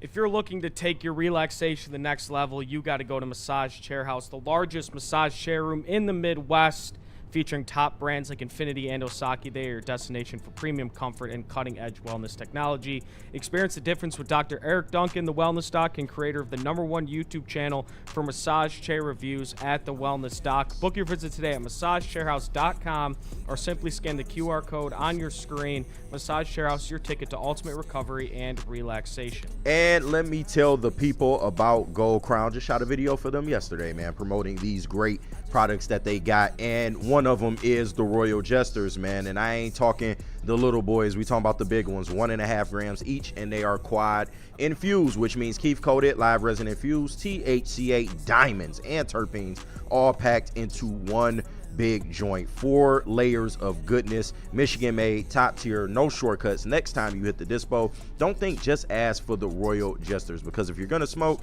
come on now, smoke like royalty. We're back. It's crunch time here on Woodward Sports. If you're watching and you haven't liked the stream, what are you doing? Hit the like button on the stream. Let's get to 100 likes. We got shit you may not know in mailbag, so drop those mailbag questions. We will get to them. But Caleb, cue us up. What do we got here for shit you may not know? Yeah, well, I just got 2 quick ones right now. First off, this one got sent in our group chat about 5 minutes ago. Oh, man. This is posted on the Woodward Sports socials. Yeah, this is a disaster. U.S. health officials investigate Taco Bell's role in the largest U.S. outbreaks of an illness causing explosive diarrhea. Nasty, but I mean, if you're going to Taco Bell, I feel like you have to expect this that to an disease extent. thing that's going on. Isn't it lettuce? I thought it was lettuce. No, it's not just lettuce. There's the bacteria or whatever it is. It's in majority of like fruits, lettuce, vegetables, like packaged stuff. Your produce. Right There's now. a lot of stuff. It's not just lettuce. It's like a lot of different things. So about 3 weeks ago, Sean Belegian, intern Joey, and JB, we had the breakfast at the country club. And they all had explosive diarrhea after that. So they were kind of like patient zero. Yeah. And then after that, you just hear all this stuff about people with projectile, like excrement. Like I don't know what's going on with that. I haven't caught it, but it's nuts out there. Can I say our experience? Yeah, me and Jeff, we usually go to Planet Fitness in the morning. We'll go at like 6 a.m., 6:30, whatever. And one day, it was like, I think it was last week or the week before. It was like a Tuesday. We're supposed to go. Jeff texted me. I was up until 2 a.m. with diarrhea, so I can't go. I was battling, man. No Justin, though, outside the door. I was battling. So I was like, oh, that's crazy. Like, that's tough. Very next day, we're going again. I end up having the same thing until like 3 a.m. I woke up at like 5 a.m. It was up all night with the same exact thing. So back-to-back days, gym canceled because each of us on back-to-back days. Diarrhea. Like Booner said, is it safe to call it poop COVID? I think it's poop COVID. Is that what's happening right now? Because I've seen reports that it's not just like, hey, diarrhea and it's over. I've heard reports that it's actually like a bug to where you can get it's like the flu to where it could last up to weeks if you don't go to the doctor and get medicine for it. Wow. And it's like dehydration. You have a fever. It's essentially basically like COVID, but you have diarrhea on top of it. Hey, stock up on Vernors, y'all. Y'all know that's the Detroit solution for all stomach problems is Vernors. We always got Vernors at the house. Stock up on Vernors, man. Snake Wagner says, did Justin eat Taco Bell today? I know for a fact that man eats Taco Bell 5 days a week. Yeah, big fact. I mean, he is. Shout out Justin, man. I haven't had Taco Bell in so long. I had a bad Taco Bell experience one night, and it scarred me for a while. Yeah, it is what it is. I feel for y'all, man. I'm praying for y'all. I heard Caleb Zarnick was patient zero as well with Taco Bell. Taco Bell, man. I mean, I look, if you're we go to you for this, Caleb. If you're going into Taco Bell expecting not to have an upset stomach afterwards, get real. Like, come on. Like, there's a difference between upset stomach and diarrhea. Like, there's a difference. Like, I understand. I'm not with Taco Bell. Now with Taco Bell, man, I think it comes with the territory. Yeah, I guess like so. if you're gonna go get that crunch wrap, if you're gonna get that grilled cheese burrito, like it's gonna happen. It's so good when you're at the eating time, it. Exactly. That 5 minutes of eating the Taco dude, Bell it's is awesome. just like it's great. You're in heaven. Yes. But then after that, it's over. Yeah. Yeah, I mean it's really nasty. What's this other one I'm excited Yeah, this for? this one happened a couple days ago. Man. I feel like this is probably the most viral video going around on the internet right now. I thought it was AI. So did I. Right when it happened. So a tourist in Yellowstone National This shit Park is funny, bro. was injured after a bison tossed them about 8 feet into the air. My We have boy a video caught here. air, bro. I'm Jordan in gonna this three motherfucker. cam this video. No. He Air Jordan this shit, bro. This Look is, at dog. This is the video. This is crazy. No. I couldn't even believe this was Look real. how much air he caught. Okay. I mean, look how big that No. was. That thing is Yeah, bro. huge. I'm staying the fuck away. Yeah, why are you See a getting huge so close bison, to bro? KG, like I'm already Yeah, already exactly. out. Like, I'm If- good. If we As lock soon as up- it stands up, I'm don't out. take the photo. Just go. But the go. thing with this, he's not doing anything. This is Yellowstone National Park. Like, this is He what you're kicking supposed to and do, shit. I feel like. I mean, at this point, you got to run. Yeah, no, Once you that- see him. When you see it look at you like right there, I'm out. He just rolled in the ground twice and got up. and I'm looked at out. What's Oh, the funny dude. part about it is when he starts running away from it, he's like just running in. It looks like a cartoon running in circles. you. Yeah, bro. Oh, dude. That's funny. I like how the bison waited for the car to pass before. He Oh started my chasing. gosh. That was the. Oh my! funniest Look at him shit. run. Oh my god. He's not outrunning the bison, dog. I would climb the tree. Look I at him think. hiding behind the tree. This shit is so funny. I mean, this. Dog, just wait. Just wait for it. Look, he comes out of the woods one more time. My boy finna Look at him catch running. air. Oh no! Air Oh, time, no. baby. Oh, All right. Okay. So look, obviously. Air time, Yeah, dog. Caleb, let's see how you recover from this one. No, I wouldn't recover, but there was some broken bones, but reports Duh. say that he's kind of in good spirits, as good as spirits you could possibly be. He's cracking jokes and everything, but I mean, I thought that was AI the first time I saw it. That's Pissed off of bison. People were going at the guys. It's a wild animal. Yeah, It's a what- bison. It's a what? Like, what's the animal gonna do? Dude, he doesn't. I mean, You're in the bison's home. Like Yeah. you went to a bison's home and it's like you have to know this potential. Bro, that's not even an animal you see a fucking bison. yeah, It's like not even an everyday animal. What are they dog. gonna do? Shoot the bison down? Yeah, no, he's a wild like- animal. I would have climbed the tree. And look how big it was. It shit was can't, a bison massive. can't climb a tree, right? I'm going up that tree as fast as I could. Bro, I'd have Yeah. been Do you think scared it's one of for my those things fucking with life. like bears you could just play dead and it's fine? Maybe, I don't know. I'm not trying to test it though. No, I wouldn't no. be anywhere Play near dead? a bison. No. See, here's the thing. Let me tell you something before we go to mailbag, real quick. Playing dead is one of the things I will not do. I'm not going to play dead. I don't care who it is or what it is. If I'm laying there playing dead, I think that thing's going to check if I'm dead. I'm not playing. What's going to eat you? You're going to get like There's some destroyed. animals that it works for. Right? This may sound crazy. I would much rather play dead in an active shooter situation than opposed to an animal. Yeah. Because the animal is just like unpredictable. You really don't know. The animal know, can it come could do just- anything. Yeah, like I'm good. Good stuff, Caleb. That's incredible. that video is the internet one of made the, it easy on me. Let's see here. Flight. Etienne dropped a question. Mailbag, what was more anticlimactic, Aaron Rodgers' Jets debut or the Conor McGregor fight? Connor one. Nah, Well, the Aaron Rodgers one, there was never a sense of he's too old, he's going to get hurt. Nah, they there was was always him though. Yeah, but there was no like Connor. It was. My man ran out with the I'm flag. gonna say He was the main I'm gonna event. say the Aaron Rodgers one just because the man. You thought it was. It was on 9/11. He came out with I the guess. flag. New York prime New time. York prime time. They Like, thought they was getting mad. They thought they and was he getting came primary. out like it was like everyone who saw it's like goosebumps. Like he came out with the flag. 2 plays dead. 2 plays, Achilles. 2 plays. That was tough. It brought so much joy to my heart. That was tough. Oh, I hate Aaron That is Rodgers. one of the most anticlimactic, and it just happened to be the Jets too. When Like, Connor, if you thought he was gonna come back to the octagon and do anything more than what you saw in that cage that night, you're sadly mistaken. I'm and sorry. at least like Connor, both. By the way, they're both anticlimactic and terrible. Connor threw a jumping kick and got hurt. Like, bro, what? Like Aaron Rodgers took a step and tore his Achilles. Yeah, I That guess one. he was just stepping up in the pocket. That one Oh, felt dog. more like, okay, Connor, bro, like you're that old throwing a jumping kick to start a fight. Like, That's I will fair. not say Kinda you like deserve It's it. kind of like eating Taco Bell and not expecting to get died. Yeah, that's Exactly. fair. Bingo. And enough now with the Connor excuses. Oh, he was hurt before. Enough now. Okay, even if he was gonna get wiped down, bro. Like it's obvious at this point. Zach Soaps' mailbag. Do you miss Anzalone? I was just about to read that. Yeah, I do. I think No. Ansel at a good price. You're upgraded at that linebacker spot. Yeah. I wish he would have stayed. Yeah. I do too. When that stuff happened last offseason, I knew instantly like it was over. Like Right. he's leaving. Going to more nickel with Alex still here? Oh, man. Zach said, mailbag, what's your favorite fast food at 3 a.m.? Caleb, I think we just skip you for this one. I think we just know what you would say to this. 3 a.m., what's your favorite fast food?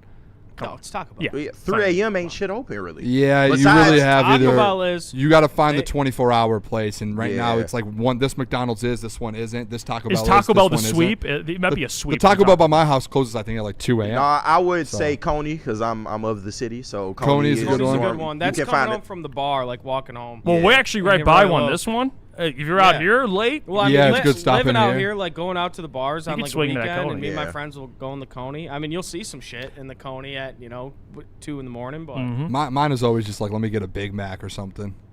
nothing's better than a The- late night a late night Big Mac. No. Oh my gosh! One time we got one, and this guy Jeff, we got a Big Mac. I took one bite of it. I looked over, his was gone. I was Damn. like, it was like 3 a.m. It was, What? Hey, I'm telling you, man. Oh, yeah, that Me and was- that Big Mac. It's like that bison and that man, dude. Yeah.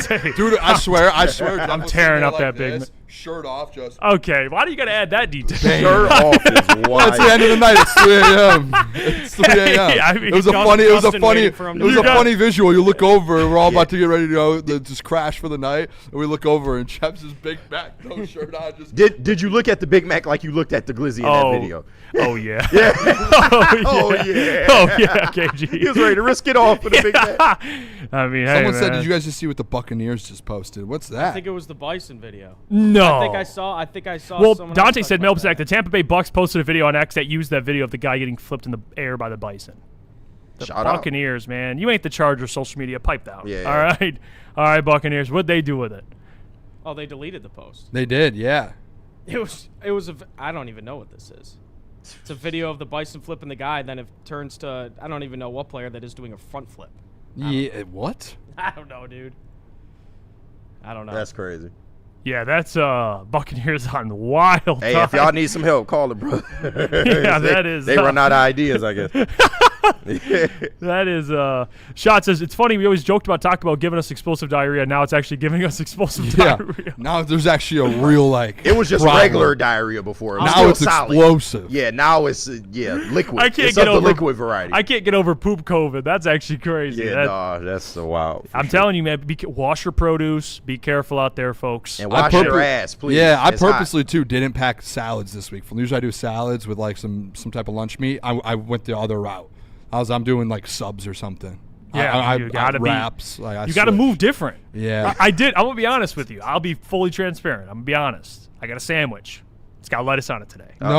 Oh, take I'll a chance. update you guys tomorrow. Roll the dice. Where'd you get baby. the lettuce? What type of lettuce are we talking about? It was. I mean, we got it at Meyer. It's pre-packaged. So Oh no. I did wash You it. got like a head of lettuce. Yeah, but I got worried because this one was in the package. That Yes. when it's like raw dog, but outside the package, I get even more worried. Yeah, but that's the one that I don't think is having. I think it's the packaged ones. Yeah. They're saying the ones in the package. Justin, you stay the hell out of that bathroom tomorrow, Justin. Because I had salad for dinner last night and we did the head of lettuce instead. Could have gone in the package because they said the packaged ones are the ones that have the issue. All right, chat. If we start at 105 or 11:05 and Booner opens up by himself, you know where It's I'm because at. Jeff has poop I'm COVID. fighting demons. Right. We'll be back tomorrow. We got a Wednesday show, 11 to 1. We got Braylon Anson, heavyweights 5 to 7. Go support the network. Crunch Time. Follow Crunch Time on all social media platforms. Woodward on all social media platforms. We'll catch you tomorrow. Love you guys. Jeff, Booner, KG, Caleb. Peace. The next generation of Detroit sports media is here. Crunch Time is back on Woodward Sports. Join Jeff Iafrate and Booner Monday through Friday, 11 a.m. to 1 p.m. Taking Detroit sports coverage to the next level with massive interviews, viral moments, and the best live reactions. Get ready, Detroit. The young guns are taking over. Crunch Time on Woodward Sports.